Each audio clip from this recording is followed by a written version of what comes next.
सिंधु ये पुस्तक है, और 5वें यूनिट में उपदेशामृत और ईशोपनिषद। ठीक है, उसमें कक्षाओं की संख्या दी गई है, इतना स्टैंडर्ड होना चाहिए, लेकिन हमारा थोड़ा एक्स्ट्रा जाएगा उसमें। नेक्स्ट।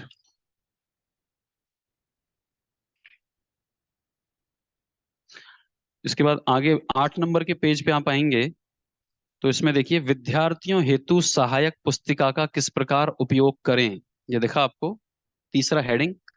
ये जो सहायक पुस्तिका है, हैंडबुक, इसमें आपको क्या क्या मिलेगा। तो इसके अंदर आपके पास है बुक, तो किधर है? इसको लीजिए, इधर है ना, कुछ एक्स्ट्रा बुक्स रखे थे मैंने इसमें, वो एक्स्ट्रा बुक्स कहाँ है? तो इसके अंदर आप देखिए, इसमें है प्रत्येक इकाई में आपको मिलेगा, देखा सबको, प्रत्येक यूनिट में आपको इसमें क्या मिलेगा, पाठ्यक्रम का संक्षिप्त परिचय। तो पूरे चैप्टर, जो भी इकाई है, जो भी यूनिट है, उसका पूरा इंट्रोडक्शन एक तरह से मिलेगा, ओवरव्यू। तो हम क्या पढ़ने वाले हैं वो मिलेगा। अतिरिक्त लेख, पूर्व स्वाध्याय। पूर्व स्वाध्याय मतलब इसमें कुछ प्रश्न रहेंगे, और वो प्रश्न आप पहले से भी सॉल्व करके आ सकते हैं, जिससे आपको पढ़ने में यहाँ पे मदद मिलेगी। मैंने कुछ 3 एक्स्ट्रा बुक्स रखे थे, ये किस किस ने लिए आज, ये पुस्तक किस किस ने ली है? एक आपने ली है, एक आपने, एक 3 इधर है, एक और। पूरी कंप्लीट हो गई क्या? पूरे कंप्लीट हो गए ये?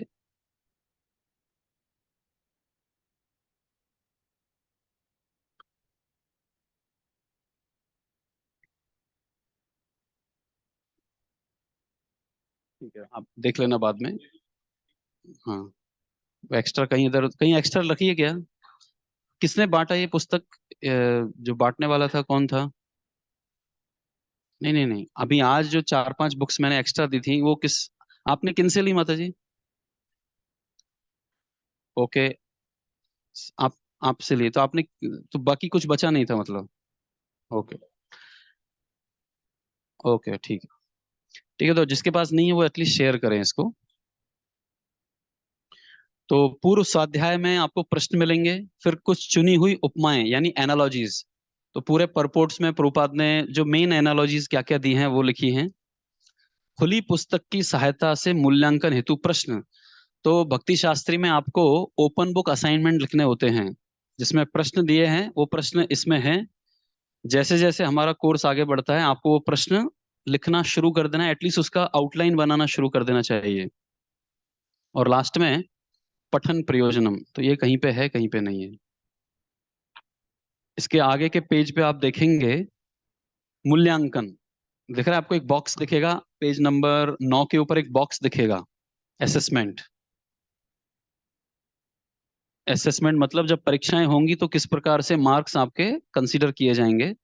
सबसे पहले लिखा है खुली पुस्तक का मूल्यांकन, मतलब आप जो ओपन बुक असाइनमेंट लिखोगे उसमें 65% उत्तीर्णांक 50%, ये किसको समझा?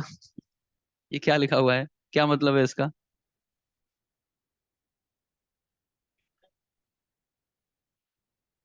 गलत नहीं, इसीलिए ये मेरे को एक्सप्लेन करना है। यहाँ पे लिखा है उत्तीर्ण होने के लिए कितने मार्क्स जरूरी हैं, इसको काट के 65% करिए।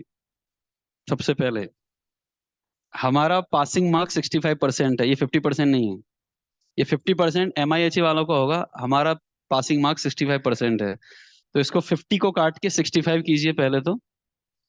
कहने का मतलब है, आपको जो ओपन बुक असाइनमेंट मिले हैं उसमें आपने मिनिमम 65% मार्क्स लाने हैं, तब आप इस यूनिट के ओपन बुक एग्जाम में पास होंगे।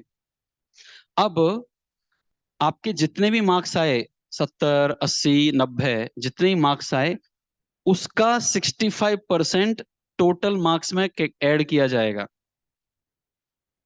समझ रहे हैं? आपको जो पहला 65% लिखा है ना, जैसे मान लीजिए मुझे आपका रिजल्ट बनाना है, तो आपने ओपन बुक में 80 मार्क्स लाए आप, यूनिट 1 की ओपन बुक में आपके 80 मार्क्स आए। तो मैं जब मुझको पूरा आपका फर्स्ट फर्स्ट यूनिट का रिजल्ट बनाना है, तो आपका जो 80 मार्क्स आए उसका मैं 65% लूंगा मार्क्स बनाने में, आपका रिजल्ट बनाने में। नहीं आया समझ में अभी भी? आ गया? उसके बाद तो ये सबसे हाईएस्ट वेटेज का ये है एग्जाम क्वेश्चन। हाँ, उसका 65, जैसे आपने मान लीजिए मेरा पेपर है 1000 मार्क्स का, है ना, 100 मार्क्स से नहीं, 1000 मार्क का पेपर है, आपके उसमें 800 मार्क्स आ गए, तो मैं उस 800 का 65% लूंगा रिजल्ट बनाने में। अभी क्लियर है? 800 के 800 नहीं आएंगे उधर, उसका 65% आएगा। हाँ, क्योंकि लास्ट रिजल्ट आएगा ना उसमें, इसलिए क्लास में आना जरूरी है, वही मैं बोल रहा हूँ बार बार। ये मैं क्यों बता रहा हूँ अभी बताऊंगा बाद में। तो ये सबसे ज्यादा हाईएस्ट मार्क वेटेज किसका है आपके रिजल्ट में? ओपन बुक का 65% जो आएगा रिजल्ट, उसका 65% ओपन बुक से। नीचे लिखा है क्लोज बुक एग्जाम, बंद किताब जो है, तो उसका उत्तीर्णांक कितना है? 65%, उतना ठीक है। तो आपको ओपन क्लोज बुक में 65% लेके आना है, तब आप उस क्लोज बुक में पास होंगे। और फिर इस क्लोज बुक से 20% मार्क में उठाऊंगा आपके फाइनल रिजल्ट के लिए। ये तो सीधा सीधा ये है, ये मैं नहीं कर रहा मेरी तरफ से, ये तो MIHE का एग्जाम बोर्ड का ये है। उसके बाद तीसरा एग्जाम किसका होगा? श्लोका। श्लोका रिसाइटेशन, तो ये वाइवा है, ये ओरल एग्जाम है। हर एक को सामने बिठा के श्लोक बुलवाए जाएंगे, बोलिए, या फिर लिखवाए जाएंगे, लिखिए, या दोनों करवाए जाएंगे। उसके बाद तो उसका पासिंग मार्क्स लिख दीजिए 65%, फिर से ये 50% नहीं, आपको 65% श्लोक याद होने चाहिए। 50% को काट के 65 कीजिए, तब आप पास होंगे उसमें। और उसका 10% लेके आपका रिजल्ट बनाया जाएगा। हाँ, नो नो नो, 50%। ये पुराने जमाने की बात हो गई, अभी ये 2014, 10 साल हो गए इसको, तो 10 साल में कुछ तो विकास होना चाहिए हमारा। हाँ, तो और ज्यादा मेहनत करनी है फिर। नेक्स्ट लास्ट बहुत इंपॉर्टेंट है। ये मंदिर के कार्यक्रम ठीक है, लेकिन क्लास में एटलीस्ट उपस्थिति। और ये 50% नहीं है, इसको 80% कीजिए। क्लास में अटेंडेंस है, इसमें आपको कुछ करना नहीं है, बस आना है इधर। आने के बाद आपका मार्किंग, तो 80% आए तो आप पास होंगे, और उसका 5% आपके रिजल्ट में भी ऐड होगा। 80, क्लास में अटेंडेंस 80%। तो इसका मतलब क्या है, ये जो 80% कैसे कैलकुलेट किया जाएगा इसके ऊपर। तो मान लीजिए मैंने ईशोपनिषद और NOI को मिला के 20 क्लासेस दिए, 20 क्लासेस मैंने दिए, मान लीजिए NOI और ईशोपनिषद को मिला के 20 क्लास दिए, तो मिनिमम कितनी क्लास में आना जरूरी है एग्जाम क्वालिफाई करने के लिए? 80%, मतलब 16 क्लासेस में आना चाहिए आपने। कहने का मतलब है, अगर आपने 3 क्लासेस कंटिन्यूअसली मिस कर दिए, तो आप उस यूनिट के एग्जाम नहीं दे सकते। ये मेरा नहीं है, इसका फोटो उधर जाएगा एग्जाम बोर्ड में, एग्जाम मिनिस्ट्री में। वो मांगते हैं फोटो, अटेंडेंस शीट का फोटो दीजिए, ये उधर जाएगा और वहां पे कैलकुलेट करके दिया जाता है। हाँ, वो मैं बता रहा हूँ, रुको रुको रुको। सबसे पहले यहाँ जो क्लास में आएगा उसका अटेंडेंस लगेगा, और उसका जो 80% उसमें मार्क्स अटेंडेंस होगा, तो वो पास, उसको वो क्वालिफाई करेगा बाकी के एग्जाम देने के लिए। और उसका 5% आपके रिजल्ट में भी ऐड होगा। यस, पहली क्लास, ये चौथी क्लास, 4 क्लास होगी, आज 5वीं क्लास है। आज 5वीं क्लास है ये। नहीं, सब इंपॉर्टेंट है। ओरिएंटेशन को मैं साइड में रखा हूं, ओरिएंटेशन के बाद 4 क्लास हुई हैं, तो उसमें ठीक है। हाँ, तो वो एक्सेप्शन अभी देखिए। हरे कृष्णा। हाँ, यस, मैथिपुर आपका प्रश्न था। तो वो जो ऑनलाइन कीजिए या रिकॉर्डिंग्स, हाँ, तो जो जेन्युइन रीजन है, कोई बीमार पड़ गया, सेवा आ गई, कहीं बाहर चले गए अर्जेंसी में, तो आपको क्या करना है, ये रिकॉर्डिंग हम इसीलिए कर रहे हैं, ये रिकॉर्डिंग सुनने हैं, सुनने के बाद नोट्स बनाने हैं, और नोट्स को ग्रुप में भेजना है कि मैंने सुना है, नोट्स बनाए, कॉपी पेस्ट नहीं करना है माता जी के नोट्स को। वो आपको वो नोट्स सुनने हैं, अपने नोट्स बनाने हैं, क्योंकि मुझे समझ में आ जाएगा कॉपी किया है कि अपने नोट्स बनाए हैं। तब उस व्यक्ति का अटेंडेंस प्रेजेंट यहाँ पे लगेगा। क्लियर है? आपका सॉल्व हुआ को क्लास? दूसरा, अगर आप बिना किसी कारण बताए एब्सेंट हैं, हियरिंग भी सुन भी नहीं रहे हैं रिकॉर्डिंग को, नोट्स भी नहीं भेज रहे हैं, तो आपके तीन ए आ गए, तीन एब्सेंट एब्सेंट एब्सेंट। तो आपको हम, आप आइए क्लास में, एग्जाम के लिए हम आपको अलाउ नहीं करेंगे। मतलब उस यूनिट को आपको बाद में कभी जब भक्ति शास्त्री होगा तो वो पर्टिकुलर यूनिट आप बाद में सुनिए, अटेंडेंस दीजिए और फिर उसको एग्जाम दीजिए उसका। ये यूनिट वाइज रहेगा सब। अभी हम चौथी छठी यूनिट के ऊपर हैं, तो छठी यूनिट की अटेंडेंस इस प्रकार से इसमें काउंट की जाएगी। कंफ्यूजन किसी को? अटेंडेंस बहुत जरूरी है। ये जो आप ओपन बुक लिखोगे ना, ये ओपन बुक को लिख ही नहीं सकते जब तक क्लास अटेंड नहीं करोगे। राइट? यस, कुछ पूछना था? हाँ, तो आपको क्या करना चाहिए, ये जो रिकॉर्डिंग हुई है या ग्रुप पे रिकॉर्डिंग भेजिए उसको सुनिए, नोट्स बनाइए, नोट्स भेजिए, तब आपकी अटेंडेंस इसमें आ जाएगी। तो कोई बात नहीं ना, बाहर है तो 1 घंटे 1.5 2 घंटे निकालिए टाइम वीक में 2 घंटे निकालने, सुनना है, नोट्स बनाने हैं, भेजना है। अब इससे ज्यादा और मैं क्या करूं? आप सोचें कि हम एब्सेंट भी रहेंगे, क्लास भी अटेंड नहीं करेंगे और भक्ति शास्त्री भी हो जाएगा, लोग पूछेंगे किसने कराया तुम्हारा भक्ति शास्त्री? जीव दयादास। मुझे वहां ब्लेम नहीं लेना है। समझ रहे हैं आप? या इस क्लासरूम से भक्ति शास्त्री करके आप बाहर जाएं तो एक बेसिक कुछ तो आपको आना चाहिए। कोई बोले कितने वेग होते हैं, बोले ये तो कभी सुना ही नहीं हमने वर्ड वर्ड। तो ऐसा नहीं होना चाहिए। तो उसका 5% आपका रिजल्ट में भी आएगा। Just attending these classes 5% marks आपके ऐसे ही बढ़ जाएंगे रिजल्ट में। ओके, तो ये हुआ ओवरऑल। तो इसमें मेरे को अभी देखना है कौन कौन 3 से ज्यादा एब्सेंट हैं।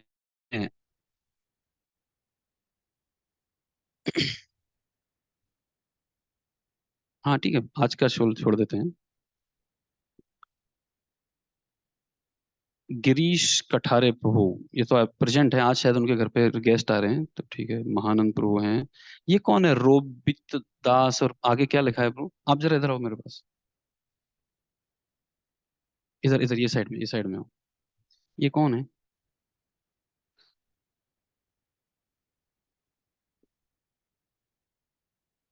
रोबिता दास बच, बबीता, बबीता, कविता, सबिता, कौन है? कौन है? ओके, आपने एक क्लास मिस किया अभी तक। ठीक है। धनंजय प्रभु, गौरी जगताप कौन है? वो करने वाली हैं? नहीं, उनको करना है क्या? उन्होंने मार्क्स ये भी नहीं दिया शायद, फीस भी नहीं दी। तो इनका नाम हटाइए यहाँ से, ठीक है। श्री चरण प्रभु, उनको बोल दीजिए ही इज डिस्qualified। वो आ सकते हैं, एग्जाम नहीं दे सकते। ये यूनिट उनको अभी अगले जब कभी होगी तब करनी पड़ेगी। भरत पगारे प्रभु, ठीक है। सरला माता जी, श्वेता झा, प्रिया लोहिया माता जी कौन है? ओके, आप अटेंड प्रेजेंट है, मैं जस्ट देख रहा हूँ कौन है ये।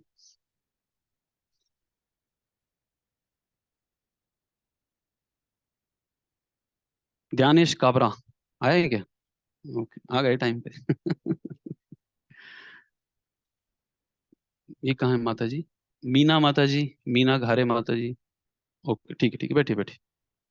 सुनील प्रभु है, नहीं, कैलाश, कैलाश खंडेलवाल प्रभु, वो तो अयोध्या गए, उसके बाद आए ही नहीं इधर। तो प्रभु उनको भी बोलिए आप नहीं आ सकते अभी इन क्लासेस, आप आइए क्लासेस में, एग्जाम देने के लिए आपको कभी और अटेंड करना पड़ेगा। कोमल माता जी कौन है? कमल, अच्छा कमल प्रभु। ओके ठीक, कुछ तो लिखो यार इसके सामने। कोमल कोमल दिख रहा है। मधु मिता माता जी। प्रिया देश पांडे कौन है? ओके। शुभ शुभ गोविंद प्रभु, तो भाई ये प्रेजेंट कौन लगाया उनका? नहीं, आज का नहीं, उस दिन का। हाँ, तो पिछले 2 क्लास में वो नहीं है, आज भी नहीं है, तो डोंट पुट, ये प्रॉक्सी मत लगाइए इधर ना, इसलिए मैं सबका चेहरा देख रहा हूँ अभी, मेरे को पता है ये आए नहीं है 3 दिन से, उनकी अटेंडेंस है। तो इससे काम नहीं चलेगा, हाँ? मैं अल्टीमेटली मैं देने वाला हूँ। शुभ गोविंद, सोनाली देवनाथ, ओके। आप 2 क्लास में नहीं थे, है ना? पिछले 3 क्लास में नहीं है, ठीक है? आज से ध्यान रखिए, हर क्लास लास्ट। अब ये पी है कि ए है? उनसे पूछ लीजिए, उनसे पूछ के इसको करिए बाद में। एक पी है। साक्षी माता जी, सब ब्लैंक है इधर। आपने कितनी क्लासेस अटेंडेंस नहीं लगाया आपने? वो लगाइए अब से। प्रीति माता जी, ओके। शोभा मलानी माता जी कौन है?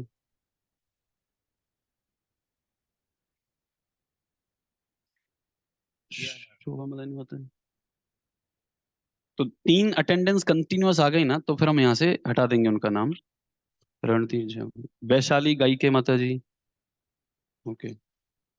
बुद्धदेव मैथी, PAAP, क्यों पाप कर रहे हो प्रभु जी? हाँ? आते रहो हर बार। राहुल गोंगाटे, तो एब्सेंट हैं, उनको मना कर दीजिए प्रभु कि आप आइए क्लासेस में, कोई दिक्कत नहीं, एग्जाम नहीं दे सकते। मंजू राठी माता जी, माता जी 3 एब्सेंट हैं आपके। मंजू मंजू, हाँ। तो आप सुनिए क्लास, क्लास सुन के उसके नोट्स ग्रुप पे भेजिए, ठीक है? अब कोई है जिसका नाम इसमें नहीं है? नहीं नहीं, आपका हो गया, आपका देखा मैंने, मेरे को पता है आप कौन है, इसलिए हाँ।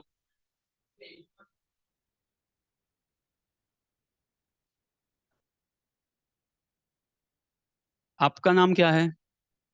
Last, yes. आप कौन सी क्लास से आना शुरू किया? आज पहला क्लास है आपका? आज दूसरा है। आप कंटिन्यू करेंगे 2 साल तक हर संडे एग्जाम क्लास अटेंड करना, ये सब? और किसका हाथ खड़ा? आपका है इधर पे, हो गया। गोपाल प्रभु, रजिस्ट्रेशन नहीं किया आपने, तो अपना नाम रजिस्टर कीजिए।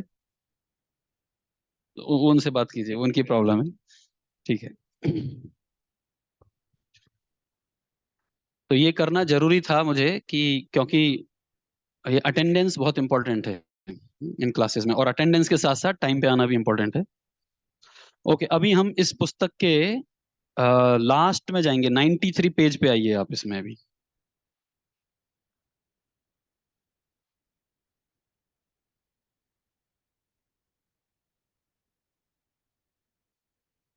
93 पेज पे आए सब लोग? इसमें देखिए लिखा है उपदेशामृत विषय वस्तु। तो इसमें श्लोक हैं 11, जिनको 3 पार्ट में डिवाइड किया है। श्लोक 1 से और 7 तक क्या लिखा है?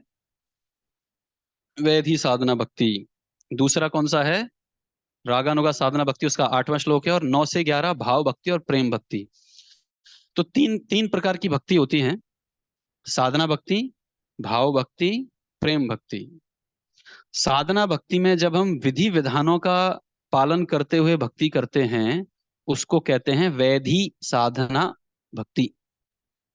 ये पूरा टर्म्स क्लियर होंगे जब हम नेक्टर ऑफ डिवोशन, उपदे भक्ति रसायन सिंधु जब हम पढ़ेंगे, तो ये टर्म्स और क्लियर होंगे। इसका मतलब क्या है? साधना भक्ति का अर्थ है जब हम, भगवान के प्रति प्रेम जागृत नहीं हुआ है लेकिन फिर भी नियम पालन कर रहे हैं, इसको कहते हैं साधना भक्ति। माता जी का नाम क्या है? ओ, माता जी 5 बज गए हैं, क्लास का टाइम क्या है? तो 4:30, मतलब आप एब्सेंट लगेगा आपका अभी। तो टाइम पे आइए 4:30 बजे। अभी हमने इसके पहले बहुत कुछ डिस्कस कर लिया है। आपको रिकॉर्डिंग सुननी है उसकी, और नोट्स भेजने बाद में जो भी आपने मिस किया है वो। तो साधना भक्ति का अर्थ होता है जब हम भक्ति के नियमों का पालन करते हैं, लेकिन नियम पालन करना उतना अच्छा नहीं लगता है। इतने सारे नियम, बार बार पूछते रहते हैं, इतना क्यों, ये क्यों, वो क्यों, 65% ही क्यों? तो जब नियम पालन करना अच्छा नहीं लगता है लेकिन फिर भी कर रहे हैं क्योंकि गुरु का आदेश है, तो उसको कहते हैं साधना भक्ति। तो जब शास्त्रों का और गुरु का विधि, गुरु के द्वारा दिए गए विधि विधानों का पालन करते हुए जब हम साधना भक्ति करते हैं, उसको क्या कहते हैं? वैधि साधना भक्ति। तो कौन से नियम पालन करने हैं? वाचो वेगम, अत्याहार प्रयासस्य, उत्साह निश्चय धैर्य ददाति। तो ये सारे श्लोक 7 नंबर तक। और उसके बाद धीरे धीरे नियमों का पालन करते करते व्यक्ति को वो नियम अच्छे लगने लग जाते हैं। फिर उसको भक्ति करना अच्छा लगता है। क्यों? क्योंकि अभी वो नियमों का पालन इसलिए कर रहा है कि उसको भी अच्छा लग रहा है वो नियम पालन करना। उसको कहते हैं रागानुगा साधना भक्ति। अभी राग आ गया है ना, अनुराग आ गया है वहां पे, थोड़ा अच्छा लग रहा है। उसके बाद 9 से 11 भाव भक्ति के हैं। तो इसमें फिर आगे पूरा डिटेल दिया है। श्लोक नंबर 1 क्या बोलता है, इसका एक एक श्लोक का वो टाइटल है, दिख रहा है आपको। एक एक श्लोक को अगर आपको टाइटल देना है, शीर्षक देना है, तो वो लिखा हुआ है। तो ये पूरा इसमें आ गया पहला पेज पे। अगले पेज पे आप जाएंगे तो इसमें हर एक श्लोक का यानी हर एक चैप्टर का एक 3 लाइन, 2-3 लाइन में समरी है। तो इसको एक, देखिए, दो तरह से स्टडी होती है, एक ओवरव्यू, एक डिटेल्ड। तो हमें पता होना चाहिए इस पूरे श्लोक में क्या दिया है। जैसे इसमें लिखा है, श्लोक नंबर 1 में क्या लिखा है, 6 वेगों को नियंत्रित करना लिखा है। तो यह श्लोक आध्यात्मिक जीवन के लिए आरंभिक शर्त की व्याख्या करता है, जैसा कि आमुख के तीसरे बिंदु में वर्णन किया गया है। मन और इंद्रियों को नियंत्रित करने की आवश्यकता, जो व्यक्ति इन शर्तों का पालन करने में निपुण है वह गुरु बनने के योग्य है। एकदम शॉर्ट और क्रिस्प। तो ये पूरा चैप्टर का इसमें समरी, पूरे बुक का समरी आप इसमें आपको मिलेगा। तो ये ऐसा हर यूनिट में आपको मिलेगा। अगले पेज पे आइए। अगले पेज पे मतलब पेज नंबर 16, 96। पूर्व स्वाध्याय, आरंभिक स्वयं अध्ययन, बंद प्रश्न, बंद पुस्तक मूल्यांकन के प्रश्न। तो ये प्रश्न है इसमें, ये आपको परपोर्ट में सीधे मिल जाएंगे तात्पर्य के अंदर। आप तात्पर्य पढ़ के भी इन प्रश्नों का उत्तर दे सकते हैं। पढ़ने इधर क्लास में आने से पहले भी आप तात्पर्य पढ़ सकते हैं और इन प्रश्नों का उत्तर दे सकते हैं। अब देखिए इसमें ऊपर क्या लिखा है, क्लोज बुक एग्जाम के प्रश्न है ये। मतलब 70% जो क्लोज बुक के क्वेश्चन आएंगे वो इन्हीं में से आएंगे। कितने परसेंट? तो 30% जो क्लास में डिस्कस हो रहा है वो, या फिर जो कुछ परपोर्ट में कुछ छूट गया जो यहाँ प्रश्न नहीं है वो, कुछ प्रैक्टिकल बेसिस क्वेश्चन, कुछ मेरे द्वारा बनाए गए प्रश्न, वो 30% में रहेंगे बस। तो 70% आपको प्रश्न इसी से मिल जाएंगे। ठीक है, तो इन प्रश्नों को रटिए, कंठस्थ कीजिए, डिस्कस कीजिए, पढ़िए। सिंपल प्रश्न है, डायरेक्ट परपोर्ट से हैं। जैसे एक प्रश्न है इसमें, गोस्वामी की परिभाषा दीजिए। आमुख के अंदर चौथा प्रश्न। तो जो इंद्रियों को नियंत्रित कर सकता है उसको गोस्वामी कहते हैं, लाइक दैट। उसके बाद उसके अगले 2 पेज के बाद 18 नंबर पेज पे आइए, चुनी हुई उपमाएं, एनालॉजीज। तो हर एक श्लोक में कुछ मेन एनालॉजीज दी गई हैं। क्वेश्चन जो क्लोज बुक है उसके अंदर वो एनालॉजीज आते हैं। क्लोज 98 सॉरी नॉट 18, 98 पेज पे। तो ये आज देखेंगे हम, इस श्लोक नंबर 1 की जो एनालॉजी है वो आज देखेंगे। तो इस तरह से एनालॉजीज दी गई हैं कि इसका अर्थ क्या है, एनालॉजी क्लियर है कि इन्हीं एनालॉजीज के ऊपर प्रश्न आएंगे क्लोज बुक के अंदर। अब आया है मेन 99 नंबर पे। 99 पेज पे आप देखिए क्या लिखा है वहां पे, खुली पुस्तक के मूल्यांकन प्रश्न। यानी ये जो सबसे ज्यादा वेटेज जिस क्वेश्चन का है वो क्वेश्चन ये है। क्वेश्चन ऑलरेडी क्लियर है, आपको इन प्रश्नों को पढ़ना है और ओपन बुक के आंसर लिखना शुरू कर सकते हैं आप। जैसे ही आपको समझ में आता है कि ये प्रश्न अभी मैं लिख सकता हूं, जैसे प्रश्न 1 है, उपदेशामृत श्लोक नंबर 1 में वर्णित 6 वेगों को नियंत्रित करने के महत्व पर प्रकाश डालिए। महत्व पर प्रकाश डालना है, इंपॉर्टेंस क्या है, इन 6 वेगों को नियंत्रित करने के लिए आप कौन से व्यवहारिक उपाय कर रहे हैं, अपने जीवन में आप क्या अप्लाई कर रहे हैं। तो इसको आप दूसरों से कॉपी नहीं कर सकते, आपको अपना आंसर लिखना है। अपने उत्तर में श्री उपदेशामृत श्लोक नंबर 1 और तात्पर्य से उचित संदर्भ दीजिए, यानी रेफरेंस देना है। और अगर आप इस प्रश्न का उत्तर देंगे तो भक्ति शास्त्री के कोर्स का कौन सा पर्पस सॉल्व होगा वो भी लिखा हुआ है, व्यक्तिगत उपयोग, पर्सनल एप्लीकेशन। ठीक है, तो आपको इन प्रश्नों को अभी थोड़ा थोड़ा, जो भी अभी जैसे आज हम वाचो वेग और मनसा वेग पढ़ेंगे तो उस वो कैसे, उसका महत्व है, मैं अपने जीवन में कैसे कर रहा हूँ, तो वो लिखना शुरू कर सकते हैं धीरे धीरे। होता क्या है, हम सोचते हैं बाद में करेंगे, बाद में करेंगे, फिर लास्ट डेट आते आते एक रात पहले सब लिखना शुरू करते हैं, फिर 1 दिन और 2 दिन और। तो उससे अच्छा है अभी से ही थोड़ा दिमाग लगा के इसको लिखना शुरू कर सकते हैं। तो क्वेश्चन एकदम क्लियर हैं, और इनमें से कौन से प्रश्न आपको करने हैं वो हम यूनिट शुरू होने के पहले ही बता देंगे। मतलब सारे प्रश्न नहीं करने हैं, 3 प्रश्न आपको मिलेंगे ओपन बुक के लिए। 3 प्रश्न आपको लिखने हैं ओपन बुक के, सारे नहीं करने। जैसे इसमें 7 प्रश्न हैं, 7 में से आपको 3 प्रश्नों के उत्तर देने हैं। कौन से वो 3 प्रश्न, तो टिक मार्क कीजिए। पहला प्रश्न आपको लिखना है, दूसरे प्रश्न का उत्तर आपको लिखना है, और 5वें प्रश्न का उत्तर आपको लिखना है। 1 2 5। आप लिख तो सबके सकते हैं, आप इसको टाइप कर सकते हैं। नहीं नहीं, ऐसा पेज पे लिखना है जो मुझे बाद में मुझको सबमिट हो। तो आप सॉफ्ट कॉपी बनाइए एक, तो या तो वर्ड पे टाइप कीजिए, वो नहीं तो पेन पे लिखिए, पेपर पे लिखिए, और उसका एक फोटो लेके आप अपने पास रखिए, ओरिजिनल मुझे चाहिएगा। ठीक है। तो उनको कैसे लिखना है, तो उसका यहाँ पे डिटेल आपको बताएंगे, कितने वर्ड्स होने चाहिए वहां पे रहेगा। तो ये 7 प्रश्न में से आपको 3 प्रश्नों के उत्तर लिखने हैं, पहला, दूसरा और 5वां। क्लियर है? अभी दोबारा ये प्रश्न मत पूछिए कि कौन से प्रश्न लिखे हैं, भूल गए। तो ये 3 प्रश्नों के उत्तर आपको लिखने हैं। हाँ, वही बता रहा हूँ कैसे लिखने हैं ओपन बुक एग्जाम के प्रश्न। आपको अभी फिर से आना है। Page number 8। पेज नंबर 8 पे आइए, 8 या 9 पे आइए, 9 पे। भक्ति शास्त्री मूल्यांकन देखा आपको, पेज नंबर 9। क्या लिखा है यहाँ पे देखिए, खुली पुस्तक मूल्यांकन देखा आपको, तीसरा हेडिंग पेज का। पाठ्यक्रम सहायक प्रत्येक इकाई के अंत में सूचीबद्ध प्रश्नों में से मूल्यांकन के लिए प्रश्नों का चुनाव करेंगे। पाठ्यक्रम सहायक मतलब जो टीचर है वो। खुली पुस्तक मूल्यांकन के प्रश्नों के उत्तर प्रत्येक इकाई के समापन के पश्चात जमा करने की निर्धारित तिथि से पूर्व जमा कर दिए जाने चाहिए। मतलब हम एक डेट डिक्लेयर करेंगे कि इस डेट के पहले पहले ओपन बुक असाइनमेंट जमा कीजिए। सहायक शिक्षक निर्धारित करेंगे कि इसके लिए विद्यार्थियों को कितना अतिरिक्त समय दिया जाना चाहिए। अपने उत्तरों को संग्रहित एवं संपादित करने के लिए विद्यार्थी परस्पर अथवा अध्यापक के साथ चर्चा कर सकते हैं।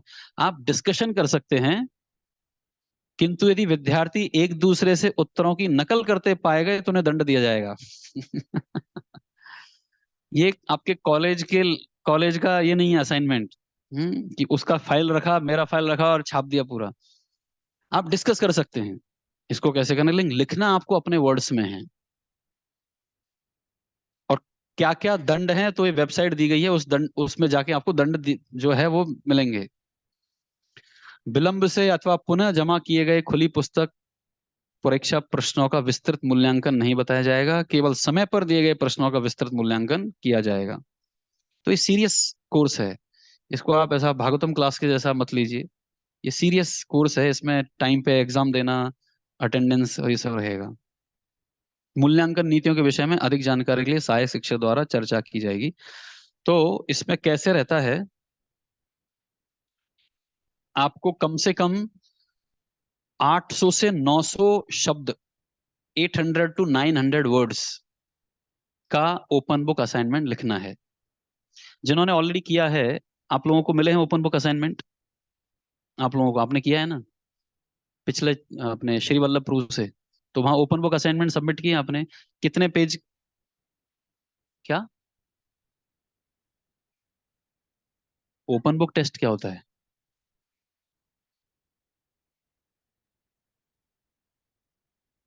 एग्जाम कर दी थी उसकी? नहीं नहीं नहीं, ये आपको अपने दिमाग से सोच सोच के लिखने हैं दिनों दिन, इसमें 3 4 दिन लगाइए, नो प्रॉब्लम। लेकिन हाँ, अब यहाँ पे टाइम निकालना पड़ेगा। तो आपको 800 से 900 वर्ड्स, मतलब अगर आप एक पेज को अगर देखें वर्ड फाइल में, A4 में अगर आप देखते हैं, एक पेज के अंदर करीब 200 पेज रहते हैं क्या, 200 वर्ड्स रहते हैं? नहीं नहीं नहीं, 200 250 पेज रहते हैं, 200 250 वर्ड्स रहते हैं। तो ये प्रश्न बहुत बड़े बड़े हैं। आपको कम से कम 1 2 3 4 5 पेज तो लगेंगे, 4 या 5 पेज लगेंगे, 4 to 5 पेजेस एक प्रश्न के लिए। वर्ड फाइल एग्जाम नहीं, यही एग्जाम है, यही प्रश्न है, यही एग्जाम है। 3 प्रश्न आपको लिखने हैं 800 से 900 वर्ड्स के। आप आज से लिखना शुरू कीजिए, लास्ट में जब हम डेट डेट डिक्लेयर करेंगे कि 1 अप्रैल के पहले पहले, तो तब उसके पहले पहले आप जमा कर दीजिए। वही एग्जाम है। यहाँ पे आपको अलग से बुला के ओपन बुक एग्जाम नहीं लिया जाएगा, यहाँ बुला के आपसे क्लोज बुक एग्जाम लिया जाएगा। ठीक है, क्लियर? कोई प्रश्न किसी को अभी? हाँ, एक प्रश्न। हाँ, यस। हाँ, 15-20 पेज आपको लिखने हैं अगले 20-25 क्लासेस के अंदर। बंगाली में लिखिए, मैं बंगाली सीख लेता हूँ तब तक। हाँ, लिखिए लिखिए, कोई बात नहीं। मैं आपका पेज इनसे चेक करवाऊंगा, इनका क्वेश्चन इससे चेक करवाऊंगा फिर। अब देखिए यहाँ पे एक सैंपल दिया है, अगले पेज पे आइए, यहाँ पे सैंपल दिया है। बस बस बस, क्लास में बात करना अलाउड नहीं है। आपको बात करनी, मेरे से बात कीजिए। आप एक आपस में बात मत कीजिए। यहाँ पे ओपन बुक कैसे लिखना है ये दिया गया है यहाँ पे। ठीक है, तो वो नमूना है उसका। आइडियली देखिए कैसे लिखना होता है। अब ये लास्ट बार बता रहा हूं, ध्यान से सुनिए, ओपन बुक कैसे लिखते हैं।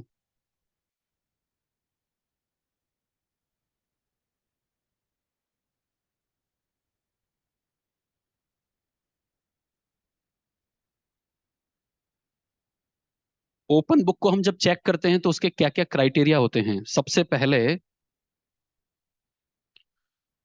अ, ठीक है, आपको लिखाई देता हूं मैं। तो वो हम्म ऐसे राइटिंग गाइडलाइन कैसे लिखना है, ऐसे डिवाइड द ऐसे इनटू सेक्शंस एंड पैराग्राफ। आप जो भी आंसर लिखें उस वो थोड़ा ऐसा उसमें पार्टीशन होने चाहिए। कि अभी हम वाचो वेग के बारे में लिख रहे हैं, वाचो वेग के अंदर भी उसका हम एप्लीकेशन पार्ट लिख रहे हैं। तो उसको आपको डिवाइड करना है 3 पार्ट में। सबसे पहले 3 पार्ट बनाने चाहिए आपके पूरे, ऐसे पूरे आंसर का। Introduction, main body, conclusion. ठीक है, जो क्वेश्चन आपको दिया गया है उसका इंट्रोडक्शन देना है उसके उत्तर का, कि ये 6 वेगों का इंपॉर्टेंस या 6 वेग के बारे में। तो उसका एक 3-4 लाइन का इंट्रोडक्शन होता है, और लास्ट में कंक्लूजन। अब मेन बॉडी को आपको डिवाइड करना है प्रश्न के हिसाब से। तो 3 पार्ट ये हो गए। आपका जो आंसर होना चाहिए वो एक sequential development of the concept. जो आप कंसेप्ट बताना चाहते हैं वो सीक्वेंशियली डेवलप होना चाहिए। प्रभु जी इधर सुन लीजिए, फिर आप बाद में पूछेंगे। हरे कृष्णा, हरि बोल। प्रभु सुन लीजिए, अभी ये बाद में करिए, क्योंकि ये बहुत इंपॉर्टेंट है। ये आप फिर कुछ तो भी आंसर देंगे और फिर बोलेंगे मेरे को इतना ही आता है। तो सुन लीजिए इसको। तो जो आंसर आप दे रहे हैं, कंसेप्ट आप बता रहे हैं, वो सीक्वेंशियली डेवलप होना चाहिए। ये नहीं हैफाजार्ड इधर का उठा के इधर डाल दिया फिर डाल दिया। एक पर्टिकुलर पैटर्न दिखना चाहिए थोड़ा। जो भी आप आंसर लिख रहे हैं, इंट्रोडक्शन में एक पैटर्न, मेन बॉडी में एक पैटर्न। उसके बाद जो आप आंसर लिखेंगे वो टू द पॉइंट आंसर होना चाहिए। बहुत ज्यादा, अभी से मान लीजिए प्रश्न पूछा गया है वाचो बेगम, और उसके आंसर में आप अपना पूरा पास टाइम लिख रहे हैं खुद का। मैं गया बाहर, वहां मैंने गुलाब जामुन देखा, फिर मैंने खा लिया, मैं वाचो बेगम, जिवा बेगम, मैं फेल हो गया। ऐसे आंसर नहीं लिखने हैं, टू द पॉइंट होना चाहिए। Avoid additional irrelevant philosophical information. जो इररिलेवेंट फिलोसॉफिकल इंफॉर्मेशन है, क्योंकि आप भक्ति शास्त्री पढ़ने के बाद बहुत सारा हमको ज्ञान हो जाएगा, तो वो हर चीज नहीं लिखनी है इधर। जो रिलेवेंट है, टू द पॉइंट है, वही लिखना है। Do not exceed the word limit, जितनी वर्ड दिए गए हैं उतना लिखना है। तो उसको कैसे लिखना होता है ये ओपन बुक। पहले एक रफ पेपर पे अपना थॉट प्रोसेस पूरा लिखिए। इसलिए जो लोग डायरी लिखते हैं ना, वो ओपन बुक आराम से लिख सकते हैं। किसी को है डायरी लिखने की आदत यहाँ पे? Very good. तो जब आप डायरी लिखते हैं तो क्या करते हैं, अपने जो भी विचार है वो पूरा लिखते हैं उधर। फिर उसमें से छांट छांट के अपना आंसर लिखिए। कि आज हमने क्लास में वाचो बेगम के बारे में सुना, तो उसके ऊपर आपके जो भी विचार हैं वो डायरेक्ट लिखिए। और उसके बाद प्रश्न देखिए, प्रश्न में क्या पूछा गया है और इधर क्या है, दोनों में से जो भी एक्सट्रैक्ट करना है वो कर दीजिए। उसके बाद मेन चीज है, आप जो लिख रहे हैं ये सबसे इंपॉर्टेंट है, इसी के ऊपर हाईएस्ट वेटेज होता है मार्क्स का। आप जो लिख रहे हैं वो शास्त्रिक प्रमाणित, शास्त्र प्रमाणित है, या अपने मन से आप छाप रहे हैं सब कुछ। आप उसका रेफरेंस भी दे सकते हैं। शिल प्रभुपाद राइट्स इन भगवत गीता 10.8 10.9 की भक्तों ने आपस में चर्चा करनी चाहिए कृष्णा के बारे में, ये 10.8 में लिखा है। आप पूरा कोट मत कीजिए श्लोक, मत चित्ता मत गद प्राण, वो नहीं लिखना है। 10.8 में प्रभुपाद ने ये लिखा है, एनओआई के फर्स्ट वर्स में प्रभुपाद ने ये लिखा है, या शास्त्रों में ये लिखा है, तो कोटेशन आपको देना है। आप उसमें कुछ एनालॉजी जो कि शास्त्र में लिखी है वैसी एनालॉजी आप डाल सकते हैं। उसके बाद जितना आप इसको रेफरेंस अच्छा रहेगा उतना आपको मार्क्स ज्यादा मिलेंगे। बहुत लंबे लंबे कोट जिनका उससे कुछ कनेक्शन नहीं है मेन आंसर से, वैसा नहीं लिखना है। तो देखिए प्रभुपाद ने क्या बोला है ओपन बुक लिखने के बारे में। प्रभुपाद लिख रहे हैं, write your realisation what you have realised about Krishna, that is required, it is not passive, always you should be active, whenever you find time write. Prabhupada ये लेक्चर से है, ये ऐसा नहीं कि प्रभुपाद ने ओपन बुक के लिए कुछ बोला है। प्रभुपाद बोल रहे हैं whenever you get time right, जब भी आपको समय मिलता है लिखिए। श्रवणम कीर्तनम, राइटिंग और offering prayer, glorifying, this is one of the function of the Vaishnava. You are hearing but you have to write also. तो ये प्रभुपाद के लाइन में है कि जो ये क्वेश्चन दिए गए हैं वो आपको लिखने हैं इनके आंसर। और आपको डिटेल में जानना है तो यहाँ पे देखिए कमेंट लिखे हैं जिसकी वजह से मार्क्स बढ़ेंगे या घटेंगे, तो इनको आपको घर पे जाके पढ़ना है। ठीक है, एनी क्वेश्चन ये असेसमेंट के बारे में और किसी चीज के बारे में? यस, एक मिनट, आप माइक में बोलेंगे तो क्वेश्चन क्लियर होगा। इसको बंद मत कीजिए, इसको ऐसे ही रखिए, लीजिए। हरे कृष्ण प्रभु जी। चालू, आ रही आवाज। हाँ। अगर असेसमेंट आपको सबमिट कर दिया पर उसमें कुछ गलतियां हैं तो बाद में टाइम के पहले अगर टाइम बाकी है तो वापस से लिख सकते हैं क्या उसको? आप पूरा कंप्लीट करके मेरे को दीजिए कि नहीं, अब मान अगर ली, आपने बाद में चेक करने के बाद आपको लगा कि गलत है। नहीं नहीं नहीं, फिर मार्क्स कटेंगे ना। ऐसा है? मुझे लगा कि ये गलत है तो मैं मार्क्स काटूंगा उसमें। हाँ, उसका एक्सप्लेनेशन दिया जाएगा लेकिन कॉपी बाद में नहीं देंगे फिर कि आप इसमें अभी करेक्ट कर दें, तो फिर एग्जाम का मतलब क्या हुआ? नहीं, तो एक बार आप कन्विंस कन्विंस हो जाइए ये मेरा फाइनल आंसर है, उसके बाद मुझे सबमिट कीजिए। ठीक है,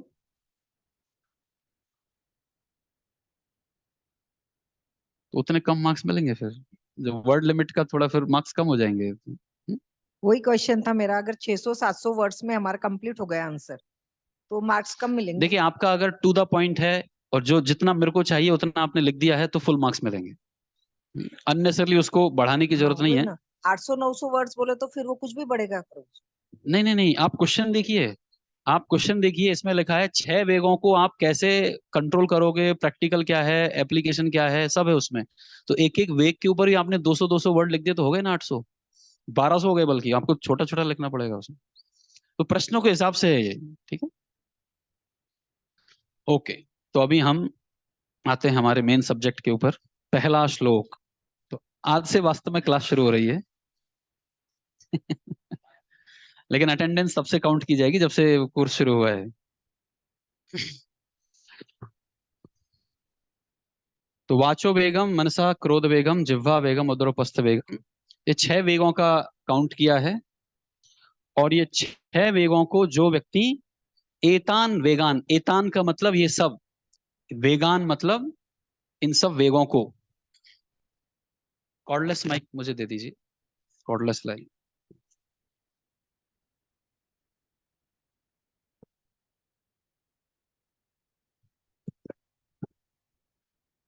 तो लास्ट टाइम हमने देखा था इन 6 वेगों को हमने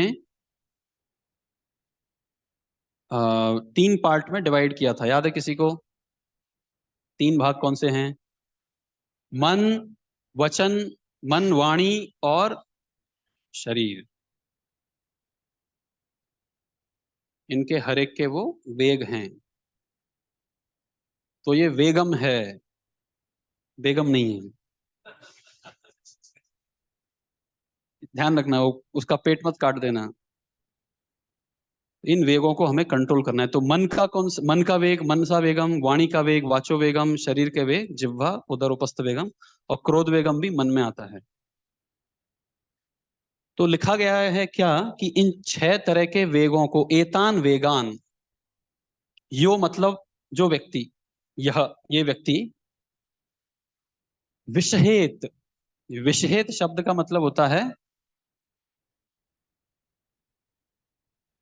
सहन, लिखा है यहां पर, और ऐसे व्यक्ति को हम धीर कहते हैं। ये धीर शब्द और भी कहीं आता है भगवत गीता में। धीरस शुरुआत क्या से होती है? देहिनो, देहिनोस्मिन् से, देहिनोऽस्मिन् यथा देहे कौमारं यौवनं जरा तथा देहांतर प्राप्तिर धीरस्तत्र न मुह्यति। तो धीर बनने के लिए वो व्यक्ति जो अपने शरीर के जो परिवर्तन है उस पे मोहित नहीं हो, बिविल्डर नहीं हो, उसके लिए क्या जरूरी है? ये सहन करना। इसलिए अगले ही श्लोक में क्या बोला गया है, कैसे धीर बन सकते हैं? मात्र स्पर्शास्तु कौन्तेया शीतोष्ण सुख दुखदा आगमा अपाइनो अनित्यास्ताम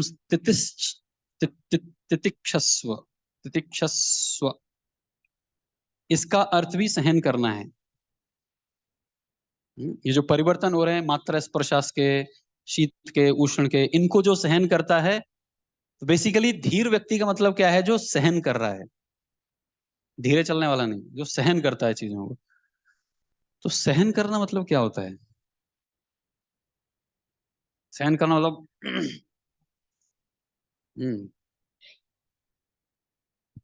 उसको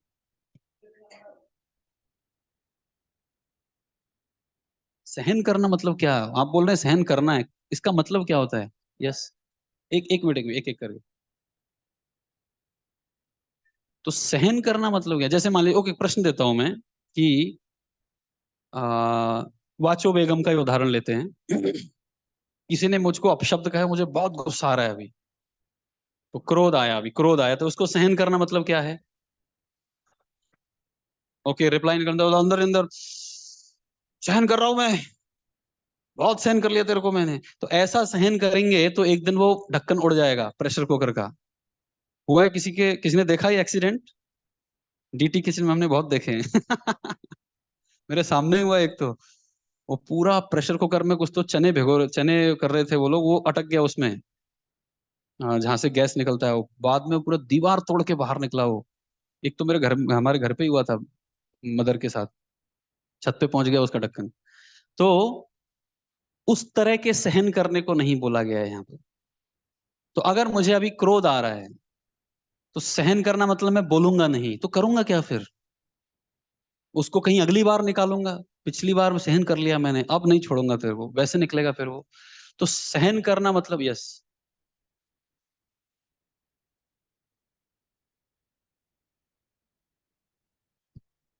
हाँ, उसका कुछ कारण है। ओके, ठीक है, ठीक है, आप आंसर के थोड़े क्लोज हैं। यस, लास्ट में सोच पाते हैं कि ऐसा पॉजिटिव, जब गुस्सा आती है किसी के ऊपर, मुझे गुस्सा आ रही है धनंजय के ऊपर, Dhananjay you are very good devotee, positive सोच पाते हैं कि उस समय पे हम? नहीं, बहुत मुश्किल है। तो इसलिए, अच्छा, कोई कहे कि मैं ये सब मैं भरोसा नहीं करता, मेरे मन में जो आता है ना मैं सब बोल देता हूँ। कुछ लोग होते हैं ना ऐसे, क्यों ये सब मन में दबा के रखना है, मैं मन में रखता ही नहीं, मैं सब निकाल देता हूँ। क्या वो आंसर, वो तरीका है फिर? नहीं। तो 3 चीज है ना, एक्सप्रेस, सप्रेस। तो कोई वेग आया तो उसको हम एक्सप्रेस तो नहीं कर सकते। गुस्सा आ रहा है, वाचो बेगम है, मनसा जिह्वा उदरोपस्थ, इसको एक्सप्रेस करना मतलब उसमें पड़ जाना, तो वो आंसर, सॉल्यूशन नहीं है। सप्रेस करना, तो कई बार हम सहन करना मतलब सप्रेस करना सोच लेते हैं, दबा देता हूं, दबा देता हूं, तो वो भी आंसर नहीं है। तो आंसर क्या है वो हम पढ़ेंगे वैसे, लेकिन एक वर्ड में अगर आंसर देना चाहें तो उसका आंसर है प्रोसेस। ये वास्तव में हमारे अलग अलग विकृत भावनाएं हैं, दीज आर डिस्टॉर्टेड इमोशंस। ये जितने भी वेग हैं, ये डिस्टॉर्टेड इमोशंस हैं, भावनाएं हैं जो गलत ढंग से हमारे अंदर आ गई हैं। उन भावनाओं को ना तो एक्सप्रेस करना है गलत तरीके से, ना सप्रेस करना है, बल्कि प्रोसेस करना है। तो प्रोसेस करना मतलब इसका कारण क्या है, और प्रोसेस करना मतलब मैं पहले से ही रेडी हूं कि कभी कभी मैं गुस्सा कर देता हूं इस परिस्थिति में, तो मैं रेडी रहता हूं, थोड़ा इस बार मैं थोड़ा कम गुस्सा करूंगा। उसको पता होता है कि ये गड़बड़ होने वाली है। इसको कहते हैं प्रोसेसिंग द इमोशन। तो आप किसी कंसल्ट साइकेट्रिस्ट के पास अगर कोई जाता है तो वो क्या करता है, आपको बैठा के पूछता है क्या हुआ, क्यों आता है, फिर अगली बार से ये करना, उल्टी गिनती गिनो। कुछ लोगों का ये होता है 100 से 99, नहीं 100 से 1 तक उल्टी गिनती गिनो। तो प्रोसेसिंग के तरीके हैं। तो अंतर समझ में आया आपको? सहन करना और प्रोसेसिंग करने में अंतर है। सहन करना कई बार हम नेगेटिव वे में ले जाते हैं, 25 साल से सहन कर रहा हूं इसको मैं। तो वो नहीं है, वो सहन मतलब अलग है। फाइन। तो यो विषहेत धीरा, जो व्यक्ति ऐसा प्रैक्टिस करता है प्रोसेसिंग का, सहन करने का, उसको धीर कहते हैं। और वही व्यक्ति पूरे पृथ्वी पे गुरु बन सकता है, शिष्य बना सकता है। कितने लोग इंटरेस्टेड हैं गुरु बनने के? कोई नहीं, तो श्लोक तो फिर काम का ही नहीं है हमें। गुरु नहीं बनना किसी को। अरे श्लोक बोल रहा है गुरु बना सकते हैं आप, अगर ये 6 वेग कंट्रोल, तो मान लीजिए ये हमने जीवन भर कुछ तो करके और 6 वेगों को कंट्रोल कर लिया, तो गुरु बन जाएंगे ना। तो नहीं बनना है गुरु? बनना है। किस किस को बनना है? बनना है। हाँ, यहाँ गुरु बनने की बात चल रही है। गुरु बनना है किसी को? गुरु जी को बनना है, प्रभु जी को बनना है, प्रभु जी को बनना है, और इधर से किसी को नहीं बनना गुरु। एक्चुअली ये प्रश्न, ये जो श्लोक है सर्वाम अभिनम पृथ्वीम स शिष्यात्, ये एलुरमेंट है। ये सिर्फ गुरु नहीं, लीडर, किसी भी पोजीशन में लीडरशिप, पेरेंट्स जो होते हैं घर में वो लीडर हैं। तो एक आइडियल लीडर कैसे बन सकते हैं, जिससे आप, अभी आप भक्ति प्रचार करने जाएंगे भक्ति का, तो आप लीडर हैं वहां पे, तो किस प्रकार इफेक्टिवली दूसरों को भक्ति में लगा सकते हैं, उधर भी ये जरूरी है। तो सिर्फ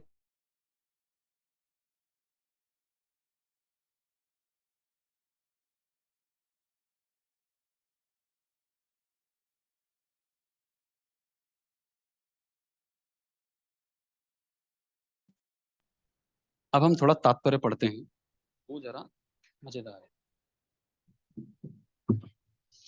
तो देखिए प्रभुपाद जी सीधा इन वेगों पे जाने की बजाय शुरू के 4-5 पैराग्राफ्स में एक अलग ही डिटूर में जाते हैं, तो आपको समझ में आएगा वो क्या है। इसके पहले एक होमवर्क लिख लीजिए सब लोग। आपको पढ़ के आना है अगली बार से। ये होमवर्क कोई कर रहा है क्या? पिछली बार मैंने क्या होमवर्क दिया था? किस किस ने देखी तुकाराम महाराज की मूवी? एक देख चुके? नहीं, इस लास्ट वीक में देखी है, ओनली एक। उसमें आप देखेंगे, वो मूवी मैंने ऐसी उठपटांग से नहीं दी है। वो होमवर्क फिर से करिए, उसमें आपको देखना है तुकाराम महाराज ने अपने जीवन में कहां कहां पे अपने उन वेगों को नियंत्रित किया है। तो आपको समझ में आएगा ये प्योर डिवोटी कैसे इनको सहन करता है। इसके लिए वो मूवी देखने के लिए बोला मैंने। तो आपको ध्यान है तुकाराम महाराज ने अपनी वाचो वेगम को कहाँ नियंत्रित किया है? कुछ ध्यान आ रहा है मूवी में से? जिसने देखी वो मूवी, कहाँ किया है? हाँ, नहीं उन्होंने कैसे कंट्रोल किया तुकाराम महाराज ने इन वेगों को? आपको याद है शुरुआत के सीन में ही वो जो, क्या नाम है उसकी वाइफ का? अवली, अवली, अवली। वो अपने बीमार बच्चे को घीस के लेके आती है, और उधर तुकाराम महाराज पांडुरंग पांडुरंग बोल रहे होते हैं। तो वाइफ लेके आती है वो बच्चे को, पकड़ इसको, ये बुखार आया है इसको। तो तुकाराम महाराज चाहते तो बोल सकते थे तुम जाके लेके आओ, लेके जाओ उसको डॉक्टर के पास, मेरे पास क्यों लाते हो, मेरे को भजन करने दो, मैं भाग रहा हूँ यहाँ से। He could have spoken so many things. उन्होंने क्या बोला? विट्ठल के जैसा डॉक्टर नहीं और पांडुरंग के जैसी दवाई नहीं। इसको कहते हैं सहन करना। तो वहां लड़ाई झगड़ा बढ़ा ही नहीं आगे, वो सॉल्व हो गया वो केस, यू नो। और फिर वो क्या करती है, वो उसको उठा के वो पांडुरंग के मंदिर में ले जाती है, वहां भगवान उसका ट्रीटमेंट कर देते हैं। लेकिन तुकाराम महाराज ने क्या किया? अपने उस वाचो बेगम को कंट्रोल किया। कर सकता है कोई ऐसा? वाइफ लाके कुछ तो उधर ही फिर ज्वालामुखी आना शुरू हो जाते हैं। तो ये एक इंसिडेंट है। तो ऐसे आपको देखना है इस मूवी को कि तुकाराम महाराज ने कहाँ कहाँ ये सब और बहुत जगह पे किया है। वो सब है, वो तो हाँ, वो उन्होंने खुद ने लिखे अभंग हैं, लेकिन जब बोला गया डालना है अंदर, वो डाल दिया। वो ये भी कंट्रोल है एक तरह का। तो दूसरा होमवर्क लिखिए अभी, ये आपको सबको करना है। आपको भागवतम का छठे स्कंद का 6.1.6 इस श्लोक से लेके 6.1.6 ये वाले श्लोक से लेके और 616 वहां से केचित केवल भक्त्या का श्लोक नंबर है, I think 20-25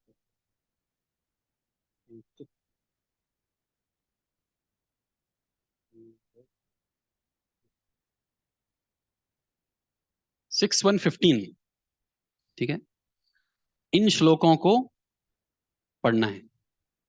ठीक है, 6:1:6 से लेके 15 तक। तो जो उन श्लोकों में जो लिखा है उसका सार रूप में प्रभुपाद यहाँ पे बताने वाले हैं, आपको घर जाके उसको डिटेल में पढ़ना है। तो क्या लिखा है उन श्लोकों में, तात्पर्य पे आइए, अभी पुस्तक की तात्पर्य पे आइए, इस पुस्तक के तात्पर्य पे आइए। श्रीमद् भागवतम 6:1-9-10 छठे अध्याय के पहले, छठे स्कंद के पहले अध्याय के 9 से 10 के बीच में परीक्षित महाराज ने शुकदेव गोस्वामी से अनेक बुद्धिमत्तापूर्ण प्रश्न किए। आए सब वहां पे, मिला सबको? इनमें से एक प्रश्न था, यदि लोग अपनी इंद्रियों को वश में नहीं कर सकते तो वे प्रायश्चित्त क्यों करते हैं? तो ये प्रायश्चित्त, आगे जाने से पहले प्रायश्चित्त का कंसेप्ट क्यों आया? 5वें स्कंद के 26वां जो अध्याय है उसमें सभी प्रकार के नरकों का वर्णन है। किसी को पता है कितने प्रकार के नरक हैं? 28। नाम क्या है? तो दूसरा होमवर्क ये पता होना चाहिए हमें, अगर मैंने गड़बड़ की तो मेरा गेस्ट हाउस तैयार है उधर। तो 28 तरह के जो नरक है उनका वर्णन है 5वें स्कंद के 26वें अध्याय में। ये आपको भी, ये भी पढ़ के आना है, ये भी होमवर्क है। 5.26 उसमें 28 तरह के जो नरक हैं उनके एटलीस्ट नाम पढ़िए, और उसके अंदर कौन से महान कार्य करके व्यक्ति उसमें जाता है वो भी आपको पढ़ने हैं। तो जब परीक्षा, तो उसमें कोई मारता है, पीटता है, अलग अलग तरह। हाँ, भागवतम, भागवतम के छठे स्कंद 5वें स्कंद का 26वें नंबर का अध्याय है ये, वो आपको पढ़ना है। तो उन सारे नरकों का वर्णन, उसमें दी गई यातनाओं को सुन के परीक्षित महाराज का हृदय एकदम द्रवित हो गया। बोले इन लोगों को मुक्ति कैसे मिलेगी? सोचिए, ये व्यक्ति अभी कुछ दिनों में मरने वाला है और ये किसके भले के बारे में सोच रहा है? जो नरक में बैठे हुए लोग हैं।